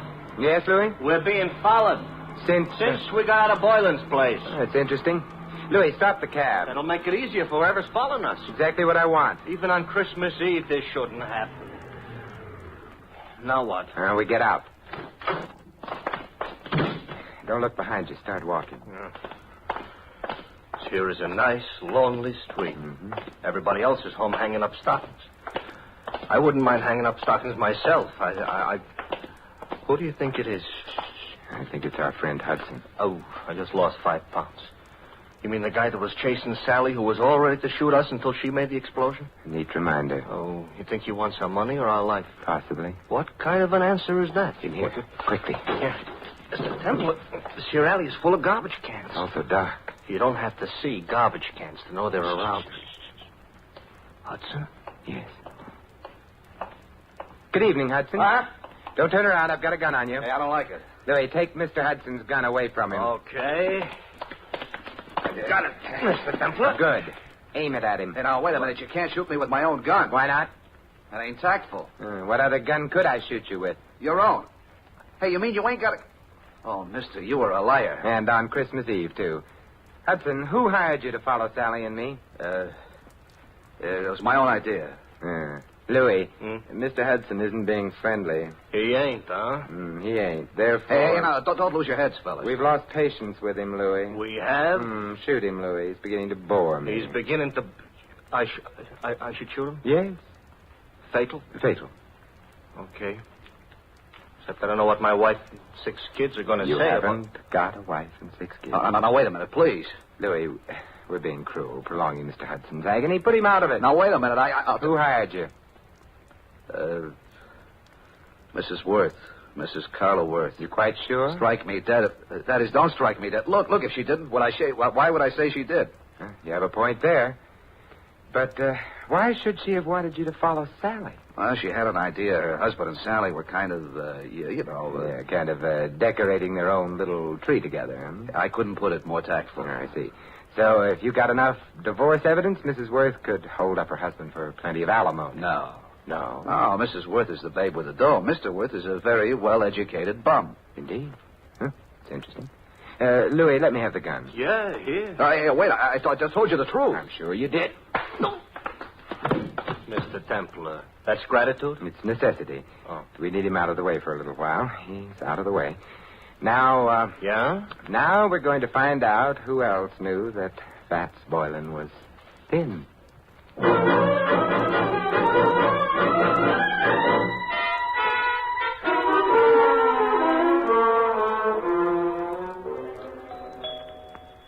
You know, if we visited often enough, I might even get accustomed to this joint. You might also start confusing yourself with Grant. Good evening, Humphrey. I'm sorry the family retired for the night. Well, it is late, I know. I wish to retire myself. Why, Humphrey, you don't look 65. Good night, sir. Aren't you going to ask us in? No. Why, Humphrey, I thought you and I were going to sing Christmas carols together. Let go of me.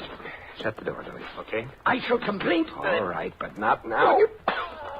Mr. Templar.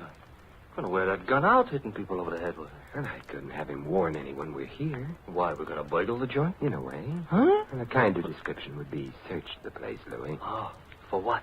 Oddly enough, something that can't be seen or touched. Sounds like a ghost. Yes, and in a way it is. The ghost of a murderer.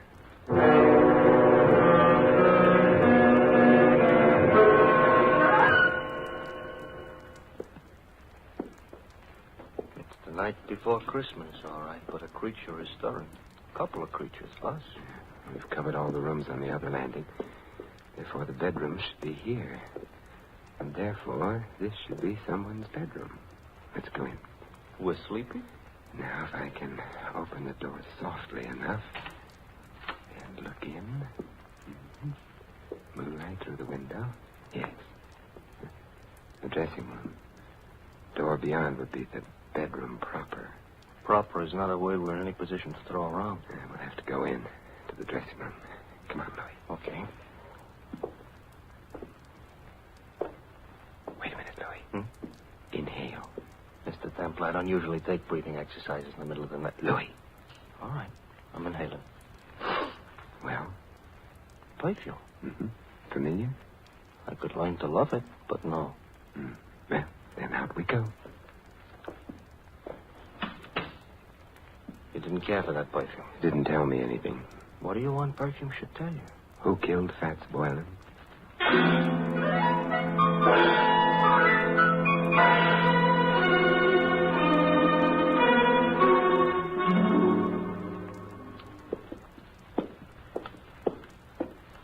Another bedroom. We go in? Naturally. For a bachelor, that ain't the word you should have used. I'm beginning to get worried about this. Supposing somebody screamed. Pull yourself together, Louis. Okay. After all, like the poet says, strong heart never won fair maiden. You mean faint heart. All right, so for dinner I'll eat dog food. Now. Another dressing room. Well? Hey, Mr. Templar. Yes. The same perfume we noticed. Oh, don't be frightened. Simon, what are you doing in here? Louis and I have been testing perfume. It's the middle of the night. You awakened me. I'm sorry. I'm even sorrier about something else. What's that? The perfume you use is very distinctive, Sally. I supposed to say thanks? No. Because the last place Louis and I noticed it was in Fats Boylan's room. Minutes after he'd been killed. Oh. Not good, Sally. You're making all this up. No. This bottle of perfume will be evidence. But I didn't kill Boylan. You must be joking about that. I don't think a jury would find it funny. You knew about Boylan stealing the jewels. You must have helped him. I didn't. But then you found yourself being trailed by Hudson, who'd been hired by Mrs. Worth. You were afraid he'd discover the connection between you and Boylan. That's why you came to my apartment. No. Oh, yes. You hoped I'd throw Hudson off, perhaps frighten him. In the meanwhile, you could get to Boylan, get the jewels from him. That isn't true. But when you got to Boylan's place, you found him already dead, and the jewels gone. I didn't. It would be much better for you that way. What do you mean? You wouldn't be liable to a first-degree murder charge. But there were detectives here while the party was going on. Boylan couldn't have stolen the jewels. They saw him leave. He didn't have them. He did have them. He was playing Santa Claus, and he was a thin man. Santa Clauses, as Louis pointed out to me earlier tonight, are fat. Therefore, Boylan entered this house wearing padding underneath his costume. He left it with a large jewel box in place of the padding. That's how he did it, Sally. You're smart. You found Boylan. You knew his address. Therefore, you'd hired him in the first place. And therefore, also, a jury would believe you'd killed him unless you tell us who did. Well, all right. I'll tell you. There's really no need, my dear. Oh, Claude. Hey, Mr. Templar, tell him to point the gun someplace else. Mr. Worth, point that gun someplace else. I prefer this direction. You were saying, Mr. Templar, about the jewels? The jewels were insured. Therefore, you, Mr. Worth, arranged to have them stolen. Indeed. Indeed. In that way, you could retain the jewels, the insurance money as well, and not worry very much whether or not your wife divorced you. Clever. Boylan is dead. How true. You had to see to that, didn't you? Otherwise, he might have blackmailed you for the rest of your life, or for whatever money you got out of the entire crooked deal. I can see 2 other deaths. Yours, your friend. And Sally? You going to kill her, too? That depends, I should think, on Sally. Todd, I never knew you intended to kill anyone. There's no need to play the ingenue quite so strenuously, my dear.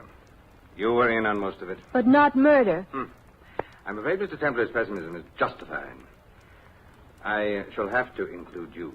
But however did you get onto her, Templar? Her perfume. To be precise, this perfume.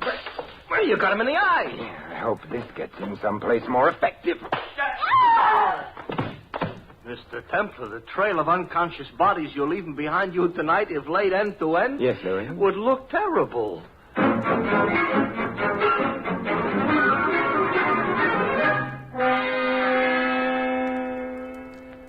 Simon, Yes, Carla? You've been very sweet. Even without your whiskers, you've been sort of a Santa Claus to me. May I? Oh, with pleasure. Well, I never knew Santa Claus could kiss like that. Santa Claus is no saint. Yes? Oh. Hello, Louis. Mr. Templar, you better put on your whiskers. You forgotten all about Mrs. Winterbottom? Mrs. Oh, well, the hour is past midnight. The tots have undoubtedly tottered off to bed by now. Louis, you may tell Mrs. Winterbottom. I know. That the saint ain't no Santa Claus.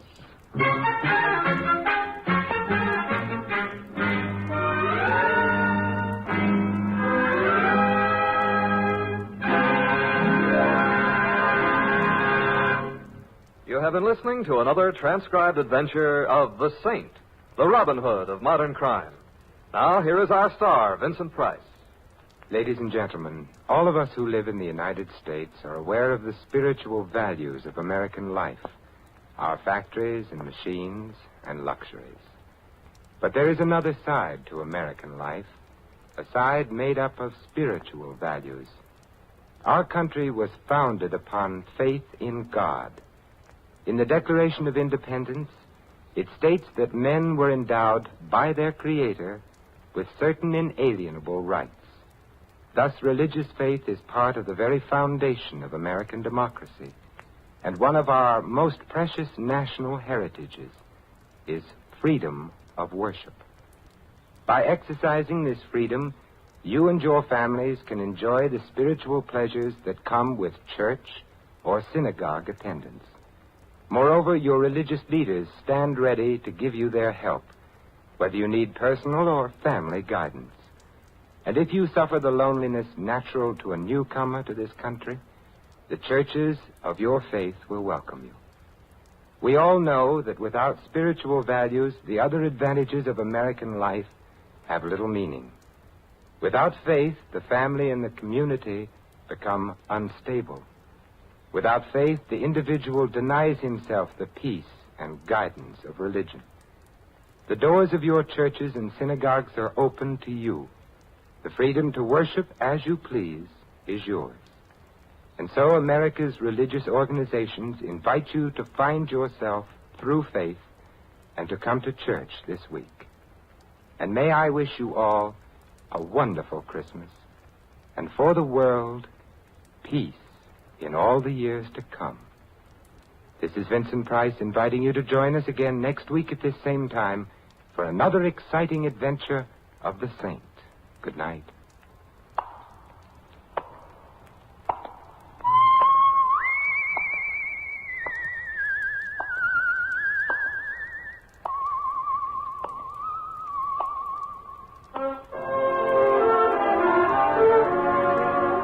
This adventure of the Saint was written by Louis Vitti. Our cast included Mary Shipp as Sally and Betty Lou Gerson as Carla. Hy Everback was Hudson, Ted Osborne, Claude. The butler, Stanley Farrar. Louis is played by Larry Dobkin. The Saint, based on characters created by Leslie Charteris, is a James L. Safier production and is directed by Helen Mack.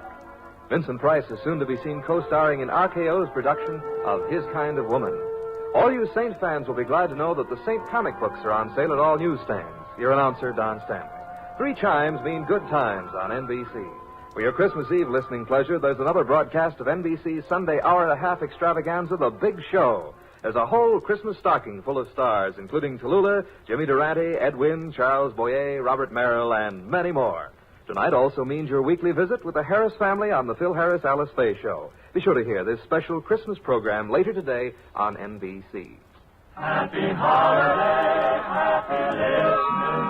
Happy holiday, happy listening. NBC wishes you a season of good cheer. A merry, merry Christmas and a happier New Year.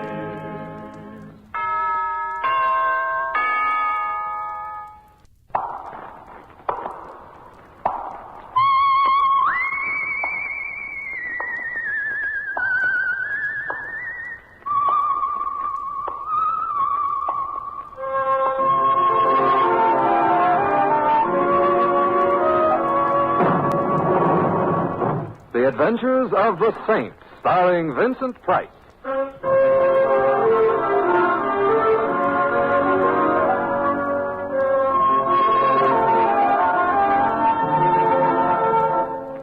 The Saint, based on characters created by Leslie Charteris and known to millions from books, magazines, and motion pictures.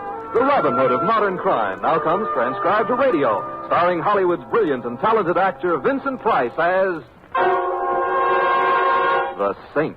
They say each man kills the thing he loves. And so I have killed you, my love. But the cruel, merciful knife which parts our flesh shall bring us yet together, in a together which is forever. I am ready, officer.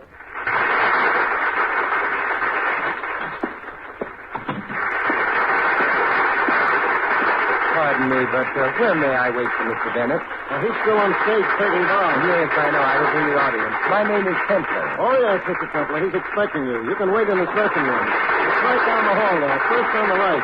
The one with all the flowers on it. Thank you, thank you. Well, thank you. Thank you, darling. Did you really? Did you? I enjoyed it. Thank you. See you shortly. Mercer. Come in, my dear. You are sweet, dear, but... hello, Mercer. Congratulations. Simon Templar, how perfectly wonderful of you to come. As I was saying, my dear Shari, you are sweet and utterly charming throughout, but never, never cross in front of me. Never. Yes, Mercer, I'll remember. And you are magnificent. Thank you. Oh, Shari, this is my old friend, Simon Templar. Templar, Shari Babcock, my leading lady. How do you do? How do you do? Go change, my dear. I'll meet you shortly. Of course, Mercer. Goodbye, Mr. Templar. Goodbye, Miss Babcock. Well, your taste is still excellent, Mercer. I picked my leaves on her acting ability alone, Templar. Now, why I sent for you. By the way, what did you think of the play? Well, it was... Yes, I know. I took only 5 curtain calls, an ominous sign. For me, practically a courtesy. Writers. Why, Templar, why don't they have writers like Shakespeare around these days? It's the plot against actors. I believe you. Well, perhaps the Bennett's name will carry this thing along for a season, but it will be a strain. Mercer, why did you send for me? Oh. Sit down, Templar, while I remove my makeup. I am sitting down. Well, then stand up. No, don't. I hate to talk up to someone. I don't work well that way at all. Templar, I'm afraid of this play. It scares me, too. Oh, no, not that way. Templar, I've begun to notice a peculiar relationship between Mercer Bennett and his roles. Now, you'll think this a bit eccentric of me, perhaps, but it's true. Templar, I'm living my roles. No. Wait, let me tell you.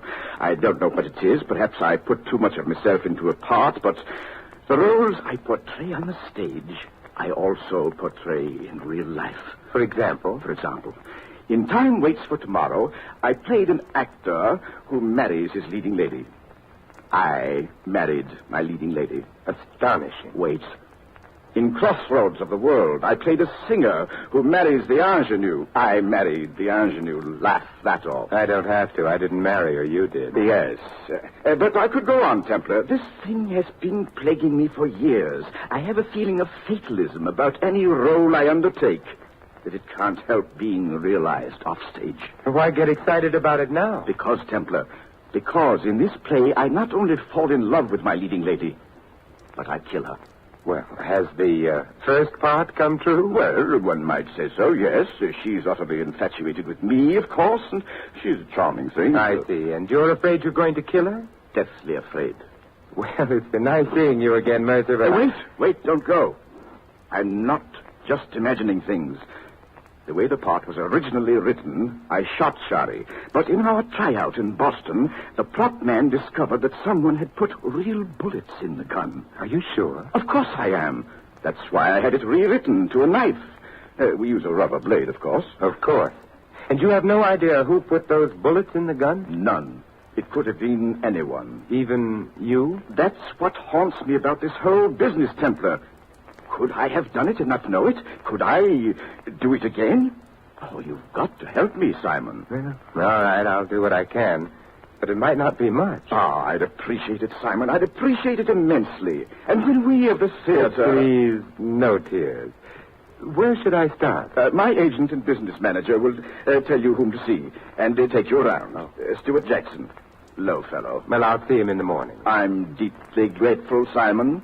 Why, I hardly dare look at the girl. I avoid her. Mercer? Daddy? Coming, Shari, darling, coming.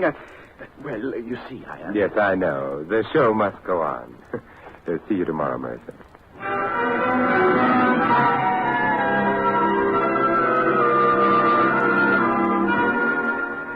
Mighty nice of you to take this on for us, Mr. Templar. I know it's been working on Mercer. What do you think of this, Jackson? This idea that Bennett has about his roles coming true? Well, I've represented a lot of actors, Mr. Templar, and they're screwy, every one of them. And I'm not sure Mercer Bennett's not the screwiest of the lot, but he's a great actor. Do you think this whole thing is about nothing? I didn't say that.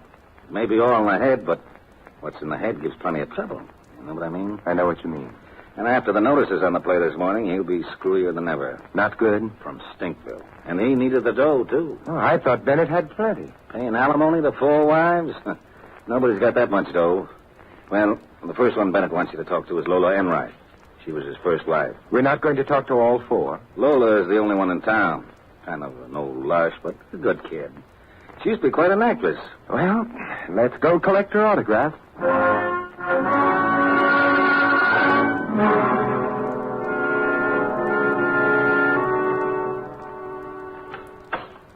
Morning, Lola. Can we come in? Why, Mr. Jackson, do come in. I hope you'll excuse my dishabille. Just reading over a frightful stack of plays they're begging me to do. Safely wearing, finding a vehicle. Skip it, Lola. This isn't the producer. This is Simon Templar, the saint. Now, why didn't you say so? How do you do, Mr. Templar? Sit down. Thank you, Miss Enright. I've enjoyed your performances many times. Must be older than you look. What's up, boys? Mr. Templar, I'd like to ask you a few questions, Lola, about Mercer. Well, if you're going to talk about him, I've got to be fortified. Excuse me. Mr. Templar, have you ever met my friend? Huh? Oh, yes, I have. Oh, good. Then I don't have to introduce you. How about joining us? Well, I'm very fond of your friend, but not this early in the morning. About Mercer Bennett, Miss Enright. What about him? Well, very briefly, he has a fixation about roles he plays on the stage and acting themselves in real life. And in his latest play, he kills his leading lady. Tell him not to worry. That turkey won't run long enough for him to step on an ant. Something has occurred, however, to indicate that this isn't all imagination. You know anyone bearing any ill will against Bennett, Miss Enright? Sure I do. Anybody that knows him. Oh? Well, how about you, if I may be blunt? You mean, would I kill his leading lady and frame him with the murder? Let me think it over, Simon. Sure you don't want to say hello to my pal here? No, thanks. Well, I do. Mercer Bennett. The problem being, would I like to see him accused of murdering his latest love? Well, I might. I very well might. Anything else I can do for you, Simon? Play Camille, Butch Candy between acts, tour with the South Pacific Company of South Pacific. If anything comes up, Lola, I'll let you know. You're a nice boy, Simon. I'll give you a tip. Never be seen in public with agents. So long, Jackson. Here's to crime, Simon. Happy days, Lola. Yeah? Happy days.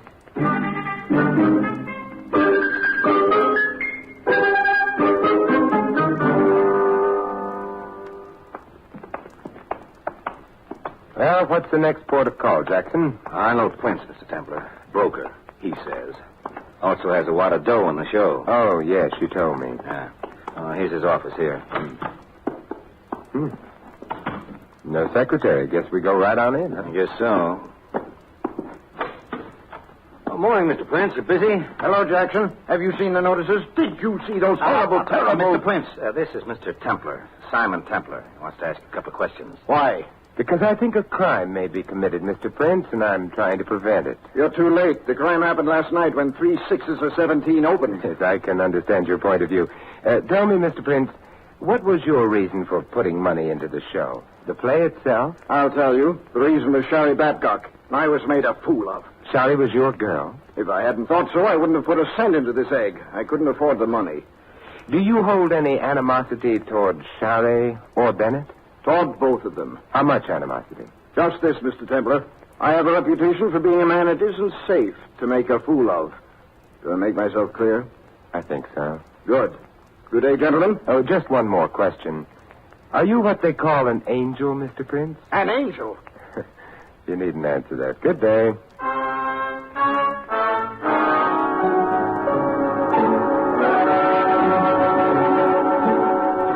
This is Shari Babcock's apartment, Mr. Templar. I hope you don't mind if I let you go in alone. I shudder at the thought. Yeah. Well, being Mercer's business manager and agent both, I got a lot of details to look after. He wanted you to talk to Charlie Glenway. He's the author of this bomb. But if you talk to Shari long enough, Charlie'll be along. Get what I mean? I get what you mean. See you later, Mr. Templar.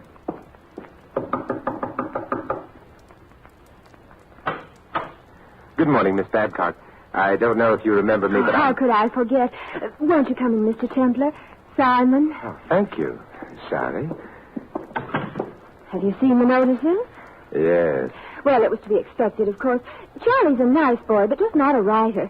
Just not a writer. Shari, are you aware of the fact that as long as this play runs, you may be in considerable danger? Terribly exciting, isn't it? Huh? You're not frightened? But that's theater, Simon, dear. Actors living their roles, the excitement of opening night, the smell of grease paint. Shari, let's not do the grease paint in the veins bit, huh? Of course. You know about what happened in Boston? The real bullets instead of the blanks? Mm-hmm. Wouldn't it be fascinating if darling old Mercer had actually done it himself? Unconscious love, but subconscious hate. Fascinating, like Ibsen. Look, Hedda Gabler, did it ever occur to you that... Shari, you seen the reviews? Not Charles, darling, not. Simon Templar, this is Charles Glenway, our author. The rats desert the sinking ship. You thought the play was pretty hot stuff this time yesterday, Shari. Oh, how are you, Templar? Thank you. Don't be rude, Charlie. And if one simply isn't a playwright, one should face it. Quote, Mercer Bennett, unquote. It was a play before he got hold of it, him and his rewrites. Of course it ended up garbage. It was bound to. Oh, speaking of rewrites, Charles, darling, I've got some ideas about the second act. My lines simply have to be fixed, you know. Your lines have to be fixed. Well, you certainly fixed them last night, all right. Why don't you get that dramatic school mush out of your mouth and talk? You think it improves things if nobody can hear you? In this case, yes. Am I intruding on anything? All right. We won't fight, Shari. I don't want to. Fine, darling. And you will rewrite my lines in the second act? No. Yes. I'll keep score for you. Who is this guy, anyway? Another Arnold Prince? I was never anything to Arnold Prince but nice to him, so he put up the money for your show. How nice were you? Glenway, I hate you. Shari, darling. Mercy, sweet. Oh, Glenway. And Templar. Sorry, old man. Shall I leave? Not at all, not at all. I mean, don't rush off. About the notices, Shari, darling. Disregard them. Of course, the play is bad. The thing to remember is that I've carried worse plays than this. You were younger then. Jealousy rearing its juvenile head. But it's a good thing you're here, Glenway. There's a lot of rewriting and fixing to be done. And you might possibly be of some help to me. I have an earth-shaking suggestion. Why not just do the play as it was written in the first place? You're questioning my knowledge of the theater? I think you're over the hill, Jack. Pay no attention to this scribbler, Mercer. R.T. I find your conduct unprofessional, Glenway. We of the theater. And I find your conduct unbecoming to your fellow members in the Townsend Club, Bennett. Hams. What did you say, Templar? I have been up since dawn trying to prevent a murder about which I now feel almost indifferent. I have foregone my breakfast, but I find myself unable and unwilling to do so another second. If anyone wants me, I should be in the restaurant on the corner, saving a life near and dear to me, my own. Farewell, Thespians.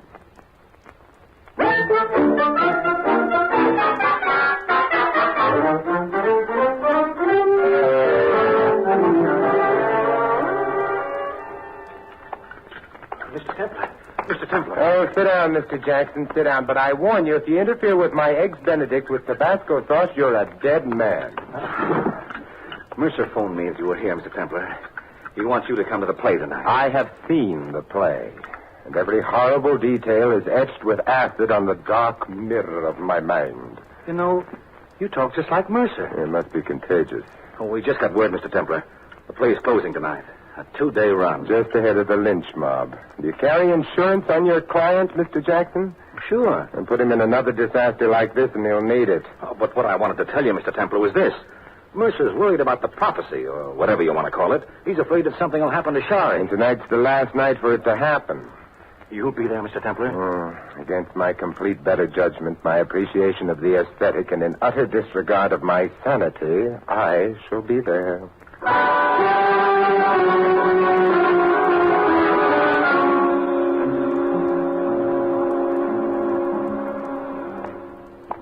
Hello, Mr. Templar. Oh, hi, Charlie. Where have you been, huh? Out front. Everything all right back here, Mr. Templar? It's all quiet so far. This is the final scene. Yeah, the death scene. Yeah. He plays the violin to her before he stabs her. You think the audience is buying it, Mr. Templar? Well, they haven't stormed the stage as yet. Well, it's not a bad play, or it wasn't at first. It's Bennett in the rewrite. Now it's all hash. How do you like Shari? As an actor? Promising. A bit theatrical, but she should have a good career ahead of her. If nothing happens. Nothing will happen. Hey, there's Prince backstage. I don't like that. I'll keep an eye on her. And there's Lola, too. She's... I know. She's Bennett's first wife. And she's bitter because he hasn't paid her alimony for years. Look. They're going into the death scene. Yeah, I'm watching, Charlie. Don't let anything happen to her, Mr. Templar. Charlie. Hey, what's that on the prop table, huh? A knife. Well, it's not a real one. It's like the one Bennett stabbed Shari with, a rubber blade. But if that knife is here, what has Bennett got? What? Well, I don't know. Templar, Shari! Shari, look out! Hey, the curtain! Hold on the curtain, quick! Shari, are you hurt? What happened, Bennett? I don't know. I started to stab her like I always do, and blood came. I had the wrong knife. Let me, Templar. Shari, baby. How bad is it? Get a doctor, somebody. No, doctors to spoil our last moment, Charles. Just you and me. Oh, it will always be you and me, Shari, always. No. The realization came too late. The bloom withers in the bud. It's fragrant, secret, forever. Shari. Next week, East Lynn.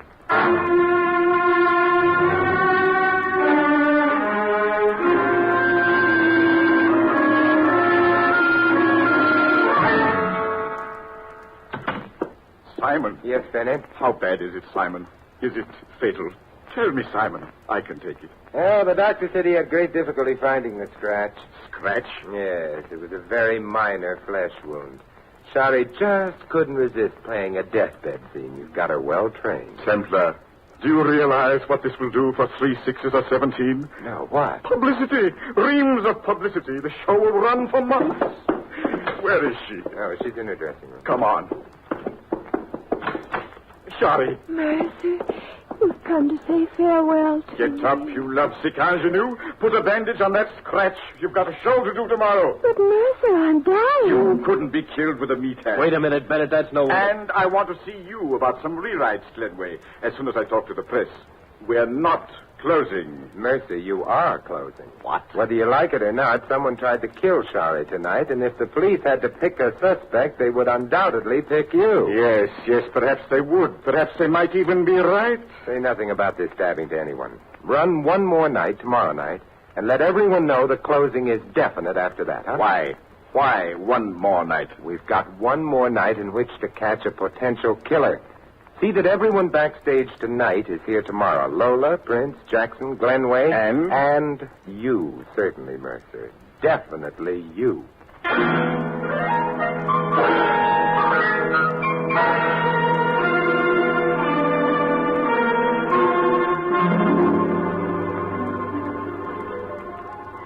They say each man kills the thing he loves. And so I have killed you, my love. But the cruel, merciful knife which parts our flesh shall bring us yet together, in a together which is forever. I am ready, officer. Nothing happened. The play's over, Mrs. Edward. Nothing happened. Charlie's safe. Not quite yet, Charles.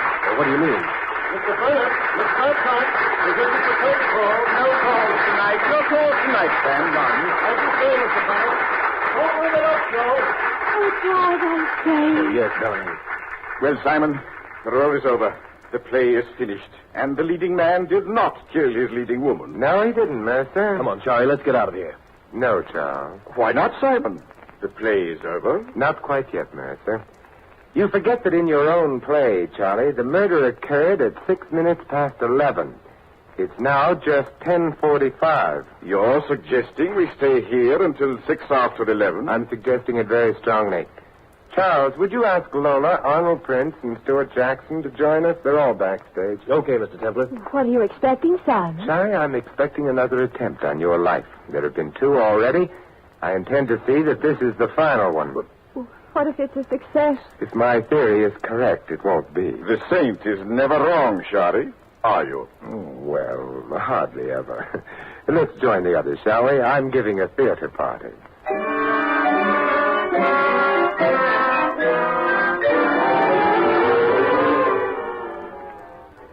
How much longer are we going to have to sit here, Templar? Oh, just a few minutes, Mr. Prince. It's after 11 now. I'm getting very dry, Simon, old boy. Patience, Lola, patience. Creepy in here with everyone gone. I don't like being the bait in a trap. You have a whole squad of protectors, Shari.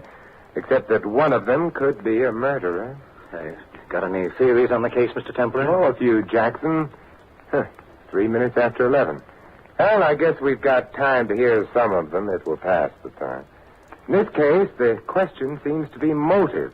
Who would profit by killing Shari? Or who would profit by framing Bennett here with the killing of Shari?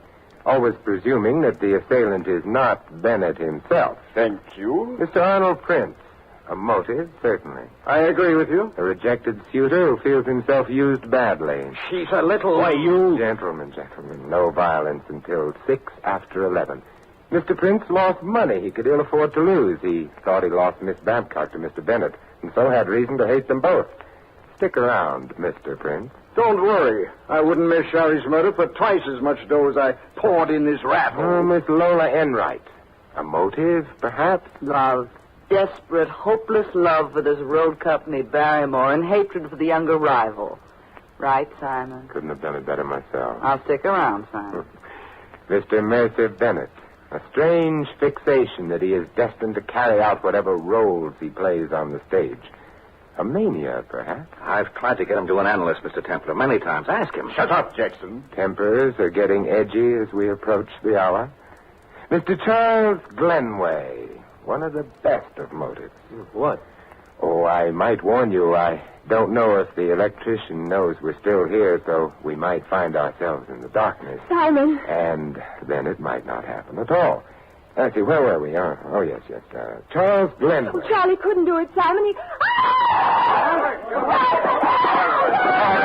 All right, drop it, you. Drop it, or I'm going to break your wrist. Drop it. There. All right, Sam, you can put the lights back on. Sam! Right away, Mr. Templar. There. What happened? Who was it? Jackson. Yes, Jackson. Pick up his knife, Charlie. Sure. Anything to say, Mr. Jackson? Plenty. But Not here. Smart fella. But why Jackson Templar? He was my agent. He was making a good living out of me. Not good enough. He was also your business manager. He told you were paying alimony to all 4 of your ex-wives. Lola hasn't gotten anything in years, right? Right. Yeah, this suggested the juggling of your books. And then I'm always suspicious of business managers anyway. He also told me he had your life insured. If you were to die for the murder of Charlie Babcock, Jackson would be a rich man, and no questions asked about his books either. But why, Jackson? You were still collecting commissions from me? Shall I tell him, Jackson, or will you? I'll tell him.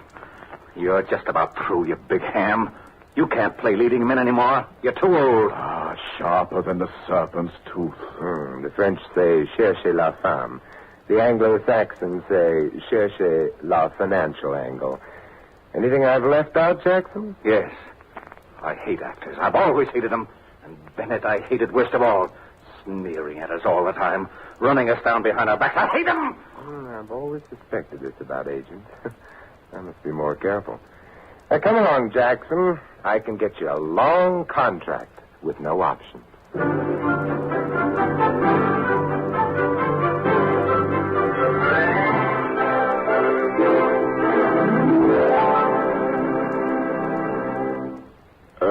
Templar. Yes, Mason?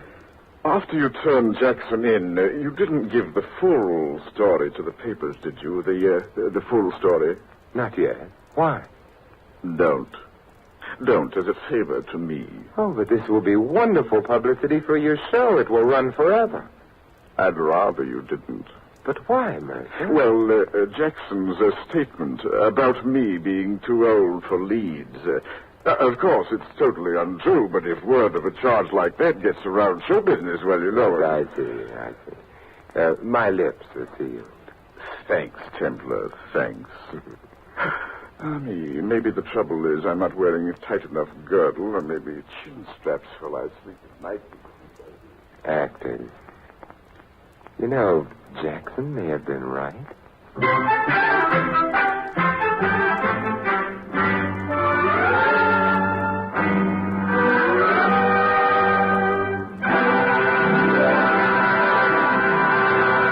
You have been listening to another transcribed adventure of the Saint, the Robin Hood of modern crime. Now here's our star, Vincent Price. Ladies and gentlemen, it's difficult to comprehend the fact that you can hold life itself in the palm of your hand. The shape it takes isn't particularly dramatic. It's as simple as this. A few coins, a few dollars, your contribution to the Red Cross. The life you hold is that of some unknown person who will be restored to health through the Red Cross National Blood Program. That program is already in its 2nd year. It still hasn't been fully developed.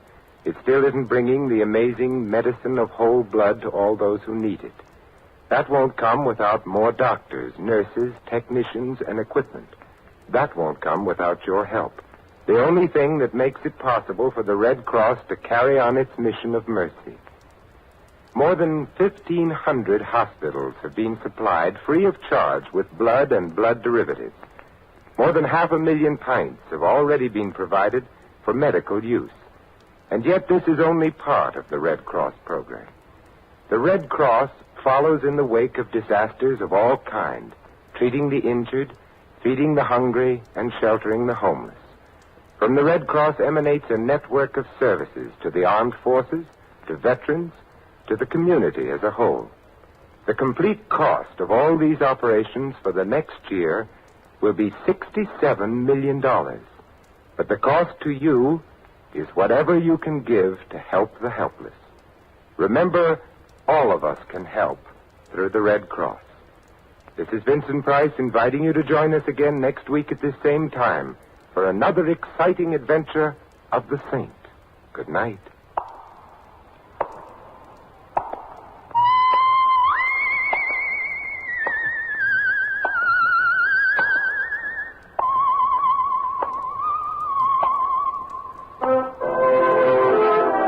This adventure of the Saint was written by Dick Powell. Our cast included Theodore Von Eltz as Bennett and Mary Shipp as Shotty.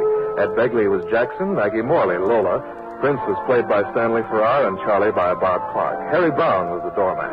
The Saint, based on characters created by Leslie Charteris, is a James L. Safier production and is directed by Helen Mack. Vincent Price is soon to be seen co-starring in RKO's production of His Kind of Woman. All you Saint fans will be glad to know that Mr. Price is guest editor of the January issue of Inside Detective, world's largest-selling detective magazine. Your announcer, Don Stanley. 3 chimes mean good times on NBC. The chimes are ringing for tonight's broadcast of The Big Show, radio's greatest spectacle. Your stars for this evening's Big Show, in addition to the unpredictable Tallulah, will be Louis Calhern, Jimmy Durante, Jack Carter, Martha Ray, and many, many more. For drama tonight, Theater Guild on the Air presents a 1-hour adaptation of the fascinating story Trilby, starring Rex Harrison and Teresa Wright. So remember, The Big Show and Theater Guild on NBC.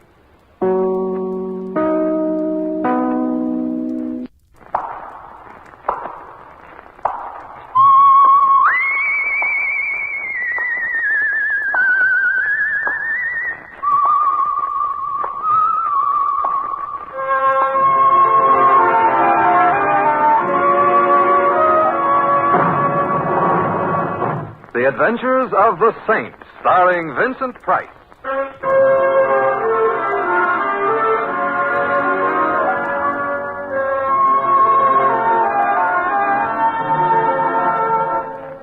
The Saint, based on characters created by Leslie Charteris and known to millions from books, magazines, and motion pictures.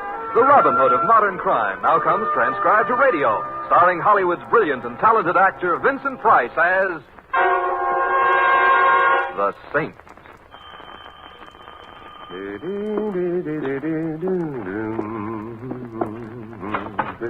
Hi, Mr. Templar. Theodore. Excuse me while I drag her in, huh? Drag her. Oh, yeah. She is in. Good. She is a very nice tuba, Mr. Templar. Perhaps. I will take her out of the case now and... Theodore, if you lift that confounded thing to your lips, you're a dead man. You do not have to get violent, Mr. Templar. I don't. Theodore, you forget that on one occasion you trapped me. I have heard you play that thing. Well, I have never before nor since wanted to be deaf. Well, Mr. Templar, I have been practicing since then. Are you trying to tell me you now play better? Well, louder. Goodbye, Theodore. I have got a problem. I don't doubt it. But not what you think. It ain't the neighbors. Oh, they've all moved out, huh? The landlord nailed my windows down. He's a man of genius. My problem is something else. It would help if Keep away from that tuba. But I only want to play... I've never strangled anyone yet, but there can always be a first time. Okay, I won't demonstrate. But you heard me play. 5 years of my life went down the drain on that unhappy day. What did I play for you? It had a title? Well, I guess it don't really matter. On account of I only know one piece, so... Well, anyways, that's what I played for Mr. Stanley. Who immediately and no doubt happily proceeded to return to Africa, yodeling for Livingston. Nah. Mr. Stanley is hard of hearing? No. He is a maniac? Nah. He hates music. No, he is the guy who owns a Stanley Casino, which is kind of upstate and is a very swanky roadhouse-type roadhouse. Oh, you had him tied to a chair. Mr. Templar, he asked me to play. He called me up and asked me to come over and play. And? And after he heard me play, he hired me. Oh? To do what? Sweep the roadhouse? To play the tuba in his band. You know, it doesn't happen very often, but tonight it's happened. Words have failed me. Not only has Mr. Stanley hired me, but he is going to pay me $100 a week. And not only is he going to pay me $100 a week, he also handed over $100 in advance, in cash. Theodore, I suppose I should congratulate you. Oh, thanks. But what's your problem? Mr. Templar, I love to play the tuba, but I don't play it good. I know that. You're an honest man, Theodore. Even I sometimes can't stand the sounds I make. Mr. Templar, nobody would pay me dough to play if it was legitimate. You may be right, Theodore. So what should I do? I still got the whole $100. Should I give it back to Mr. Stanley? What kind of a man is he, anyway, by reputation? Huh? From what I have heard around, he is a very big operator type. And I do not think he has had a reputation ever since he was expelled from reform school. Oh, why was he expelled? Oh, he lowered the tone of the place.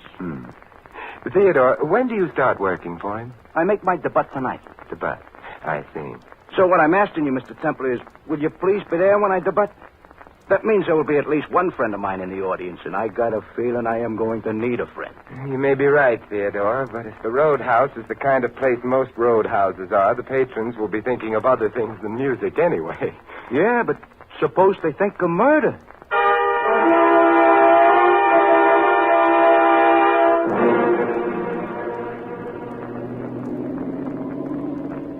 Mr. Templar. Yes, Louis?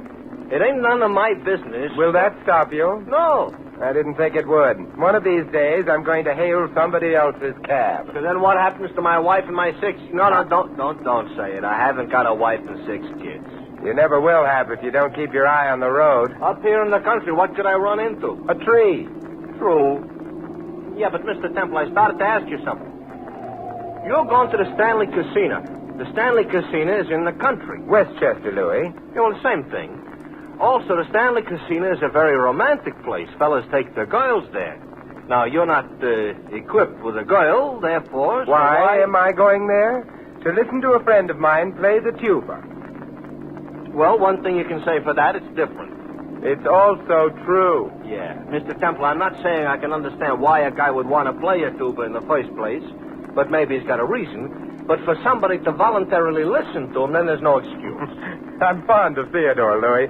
I have a feeling he may be in trouble. Oh, that I can understand. You see, he must have been hired for a reason that has nothing to do with his tuba playing.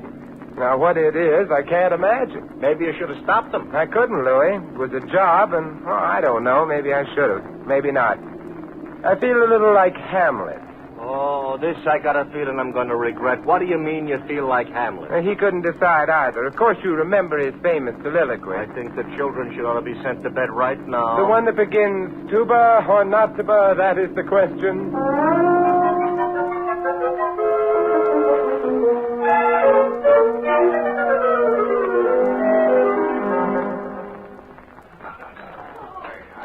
Oh, it's a nice joint, Mr. Templar. So it is. Nice of you to ask me into dinner. Can you afford it? Well, the prices are a little high, Louis. My steak would have bought a cow. Perhaps, but it wouldn't have bought a floor show. And judging from the decor, the floor will shortly have plenty to show. I wouldn't be surprised. Embarrassed, maybe, but surprised, no. Hey, look, the band is climbing into the bandstand. Yeah, I noticed. Only trouble is... Oh, I don't see no tuba. No Theodore either. Maybe he got fired. Before he even started to play? No. Louis, finished my dinner. Don't have to digest it for a while yet, so if you want to go pay a visit or something. I very definitely do. Come along. Okay.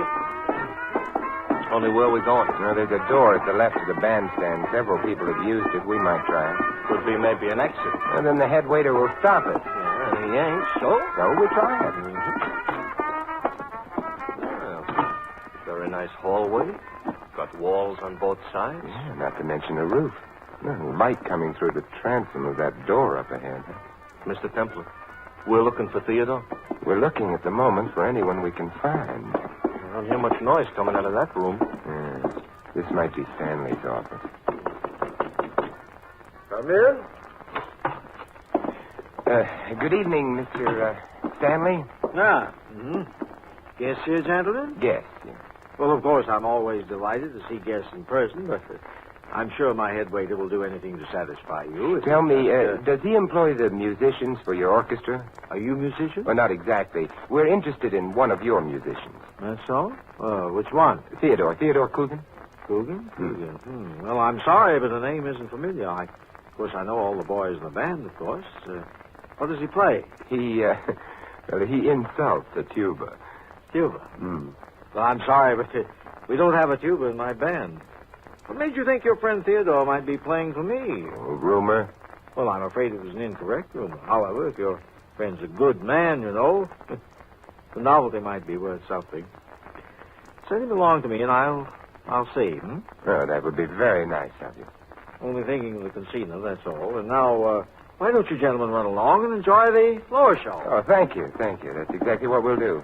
My apologies for having intruded. Not at all. It was a pleasure to meet you. Good night. Good night. Good night. Oh, real courtly type, huh? Very. Come along, Louis. Hey, this ain't the way back to the floor. I know it isn't. We're not returning there. Why not? We don't approve of floor shows? It's not that. Back of the building would be around this bend and... Come on, Louis. We'd better go back. Mr. Templar, I could lend you a few bucks if you're short and you're trying to duck the dinner bill, you know. Thanks, Louis, but it isn't money I'm worrying about at the moment. This leads right back to the casino floor, which is bad. Therefore, we're left with, that staircase. We go up quickly. Okay. Of course, We don't know what's upstairs, but at least we may not be expected there. Is that good? Better than what's likely to happen downstairs. What makes you think something's liable to happen downstairs? The instant I mentioned Theodore to Stanley, he casually pressed a button at the side of his desk. A button which I suspect is his equivalent for a danger signal. Danger to who? I'm afraid, Louis, to us. Oh. Turning the landing and... Another hallway. Well, we'll have to try. It's locked. There's another door on this side.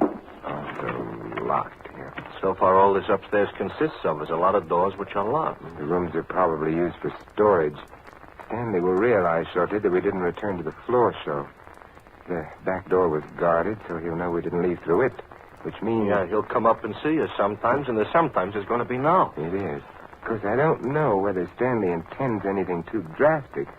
We haven't seen Theodore. Yeah, supposing we had. Well, let's try this door. This one's open.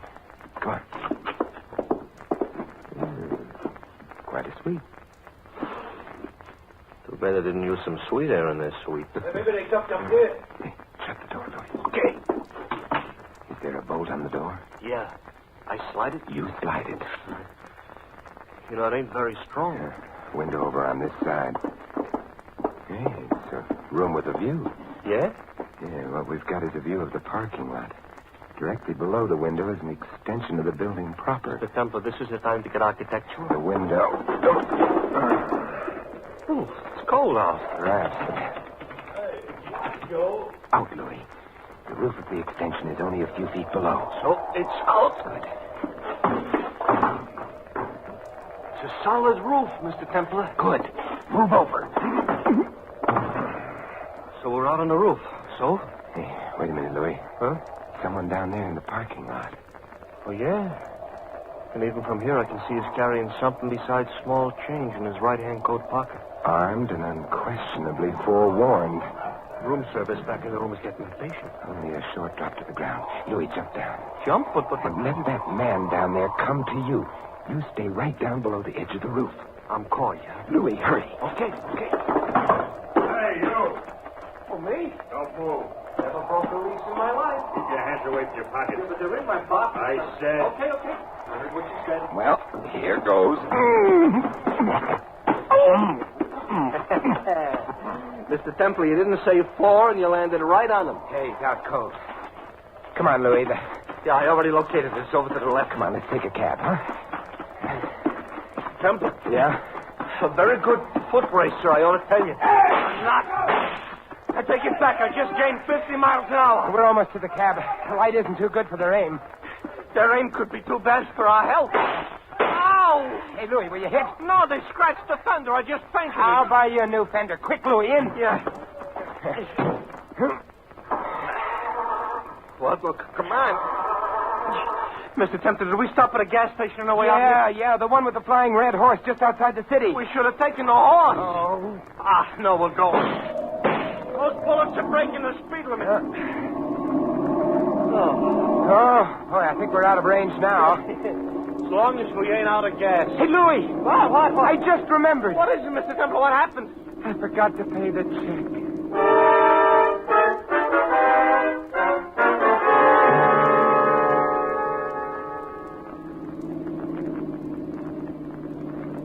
Mr. Templar? Yeah, Louis? I ain't as big a coward as I sound. Of course you're not. I'm bigger. Why don't we go home instead of visiting that tuba player? Louis, Theodore may be in danger. Uh-huh. And when they fire bullets at us, we're not in danger. Huh? Yeah, you mustn't forget, Louis, that Theodore has to worry about his tuba, too. Oh, this touches me. Okay, we'll help Theodore protect the tuba. But if we wind up in the hospital, who'll need a tuba? We will. A tuba toothpaste.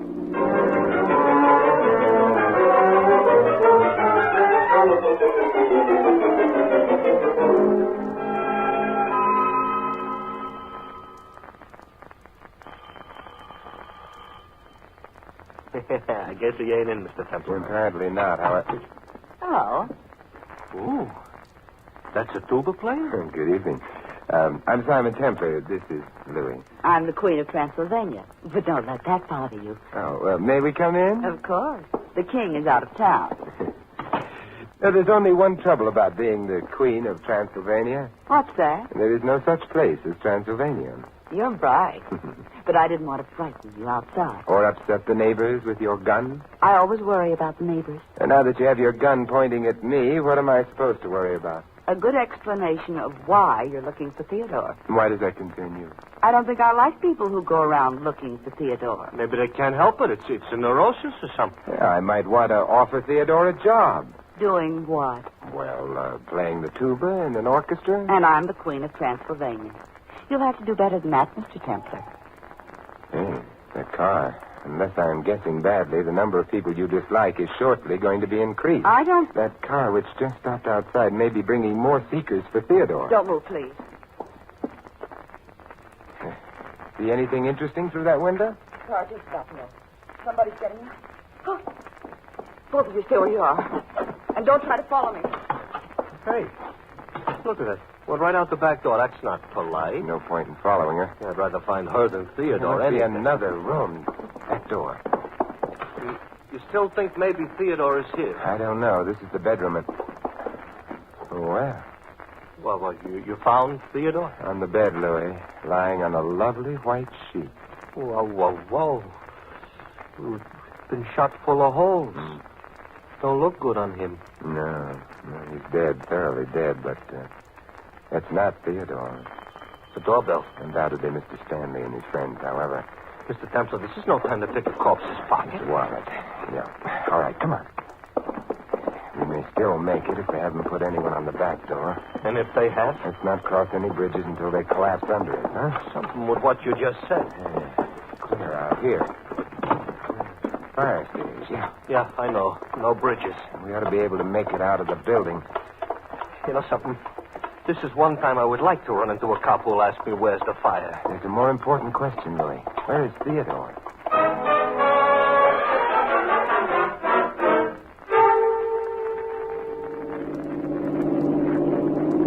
Look, Mr. Templar, ain't we had enough escapes for tonight? I don't know. Louis, the corpse back in Theodore's apartment was a man named Max Carter. Oh, that's why you swiped his wallet. There wasn't nobody around to introduce him to it. Yeah, that's right. Does that wallet also tell you why he was murdered? No. Therefore... Yeah? Suppose we stop at the nearest drugstore. Mr. Templar, I couldn't eat a thing. That's not what we need a drugstore for. Now, look, there's one up ahead, Louis. Okay. Hey, no, Mr. Templar. Wouldn't you have thought that whoever killed that Carter guy could have been smart enough at least to swipe the wallet so that the body wouldn't have been immediately identified? No. I suspect it was very important to the killer that the body be identified, and quickly. I will say aha. This makes me sound smart, like I understood what you said. So now I can be a dope again. We're in the drugstore, now what? So we find a phone booth. Yeah, this one. Yeah. And we make a phone call. Well, if you'd have had a chance at least to get a phone number, I would know who you were phoning. But you didn't. So who you phoning? The police. Louis, I've got to find out who Max Carter is. Lieutenant Archer here. Oh, Lieutenant Simon Templar. The lieutenant just left for the upper Amazon. Good night. Well, what's the matter with the lower Amazon? Too low. Simon, what can I do for you? Who is Max Carter? Crook, drug addict, blackmailer. A wholesome little character. I see. Suppose he was found murdered. I'd give 3 cheers. And after that, you'd suspect whom? Killing Carter? Thousands of people. But the first guy I'd try to get in touch with would be a little tuba player named Theodore Coogan. Theodore Coogan? Why, Lieutenant? Well, Coogan was engaged to a girl named Wendy Breen. Very much in love with her.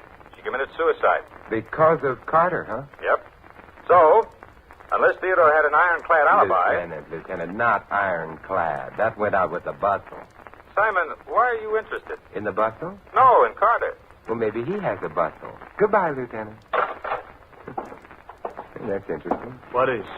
Louis, I am about to ruin an old proverb. Oh, Mr. Templar, be careful. It's sometimes necessary to pay the piper, true. But then it may also be necessary to prevent him from piping. Mm-hmm. Let's get back to the cab.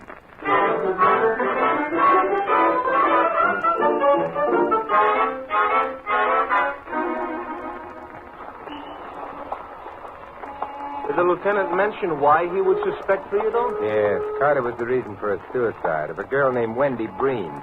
Theodore was going to marry her. Oh, that's plenty motive. Yeah. Okay, the cab.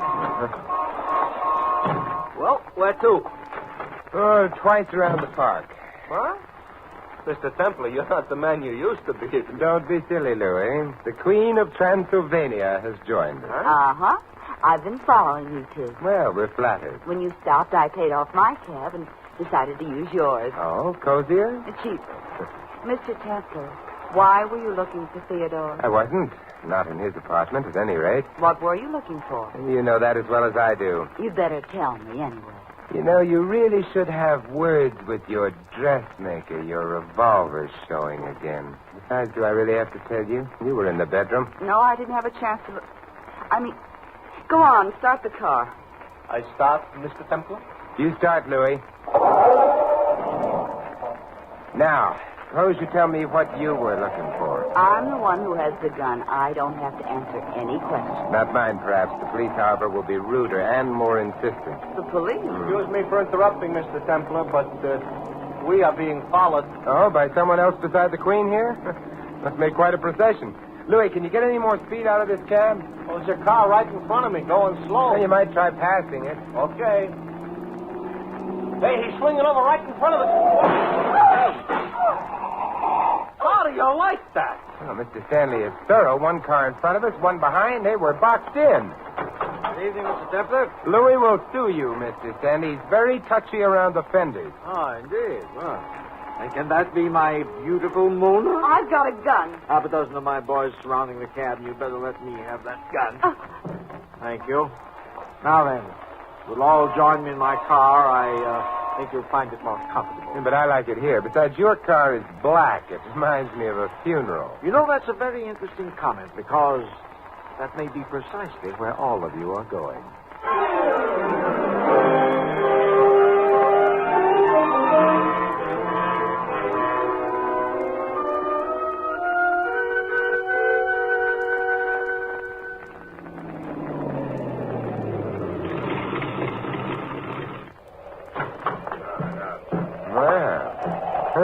Stanley Casino, huh? It's beginning to feel like my little home away from home. Well, I'm so glad. The back way, boys. Come on, come on. You don't have to push.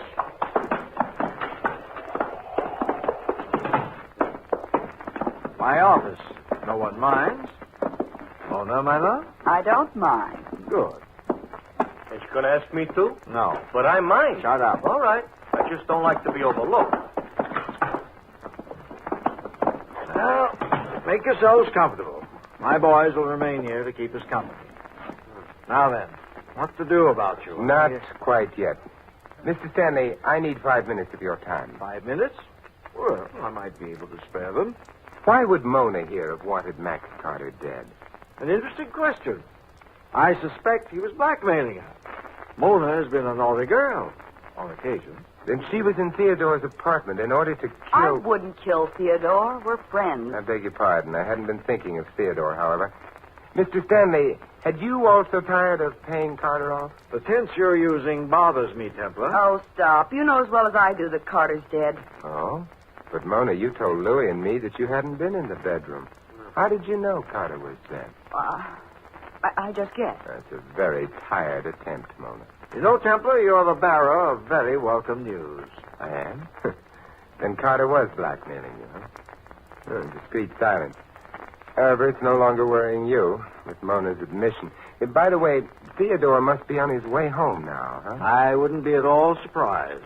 Although I can't understand why you assume I know anything of Theodore's whereabouts. No? Well, in that case, we may as well leave. Yes, I think so. Will you drop Mona off at police headquarters? I didn't kill Carter. I would have liked to, but he was already dead. My dear girl, I suggest that you save that impassioned cry for the jury. What jury? The one that will try her for the murder of Max Carter. Oh, but she won't be tried for that. She didn't murder Carter. Well, I thought... I'm sure the police would prefer Theodore. Theodore? Of course, Louis. We know he had a magnificent motive. Lieutenant Archer himself said Theodore would be in line for the chair unless he had an alibi. Yeah, but he's got an alibi. No. What Theodore will try to say is that he was hired as a tuba player by Mr. Stanley here. He came to the casino, but instead of being permitted to play, he was bundled into a car, driven about for hours, and then released. Well, that would give him an alibi. If he were believed. But his alibi depends entirely on whether or not Stanley really hired him. Mr. Stanley has already told us he didn't. Yeah, but he could be lying. Possibly, but after a jury heard Theodore play the tuba just once, whom would they believe? No one would believe Theodore. So, Theodore would stand a very good chance of dying in the electric chair. However, oddly enough, Theodore will be believed. Having fun, Templar? First you pinned it on Mona, then on Theodore. Now suddenly you're changing your mind again. What's the idea? He'll be believed because first I shall corroborate his story. The jury could think that you were perjuring yourself for a friend. No. Because you see, Stanley, other people besides Mona and Theodore wanted Carter dead. Let's suppose that one of them got Theodore out of his apartment and then put Max Carter's already dead body in there. That would put Theodore, if you'll pardon the expression, on the spot. Well, how would this theoretical person get Theodore out? By making him a fake offer of employment, by seeing to it that no one would later believe in that offer, by also making sure that Theodore would have no alibi for the critical time. Mm-hmm. That person, according to you, could only be myself. Well, that's a clever theory. More than a theory, Stanley. Carter was shot full of holes. That's how I described it. Yet the sheet on which he was lying on the bed in Theodore's apartment was a lovely white sheet. That's how you described it. But it should have been red with Carter's blood. Therefore, Carter was killed elsewhere and moved to Theodore's apartment. That does it, Templar, I'm afraid. If you'd been bright enough to keep your mouth shut. What's that? I suspect it's the police. I didn't notify them earlier because Theodore was in your hands. What I did do, however, was leave a matchbook in Carter's pocket. A matchbook? Yes, one supplied by your management when Louis and I dined here. I knew your plan called for one of your men to notify the police anonymously of Carter's death in Theodore's apartment. Therefore, Okay, open up. You're having company, Mr. Stanley. You'd better open the door. They're calling for you.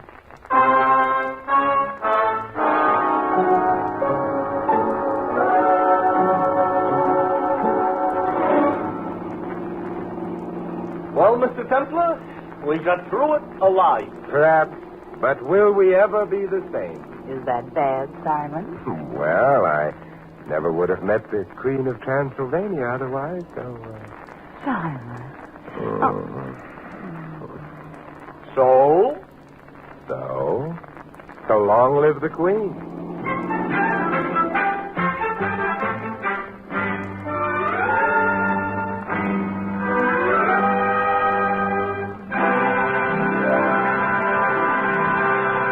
You have been listening to another transcribed adventure of the Saint, the Robin Hood of modern crime. Now here is our star, Vincent Price. Ladies and gentlemen, almost by definition, freedom has been an integral part of America. It is the foundation upon which our political philosophy is based. And now we must reaffirm our faith in that philosophy. This is the sentiment expressed by the Crusade for Freedom. The purpose of the crusade is simple. First, to bring moral and financial support to a radio station operating in the heart of Europe itself. A radio station which gives the communist-dominated countries a chance to hear the voices of their exiled democratic leaders, to tell the world just what America stands for, and to bring the truth to the ears of subjugated Europe. To reaffirm your faith in freedom, join the crusade for America, for all humanity. This is Vincent Price inviting you to join us again next week at this same time for another exciting adventure of the Saint. Good night.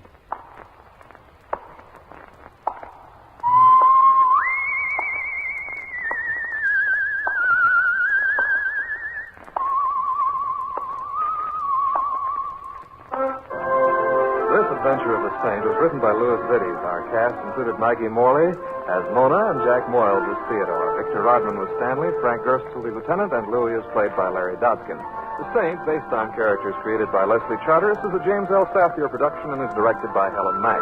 Vincent Price is soon to be seen with Errol Flynn and Michael Imprell in William Marshall's production of Bloodline. Saint fans will be glad to know that the comic books are now available on the newsstand. 3 chimes mean good times on NBC. Today, Cary Grant and Betsy Drake star in the premiere of a delightful newcomer to the NBC Sunday lineup, Mr. and Mrs. Blandings. It's top listening, so be sure to hear the Cary Grant as Mr. and Mrs. Blandings later on NBC.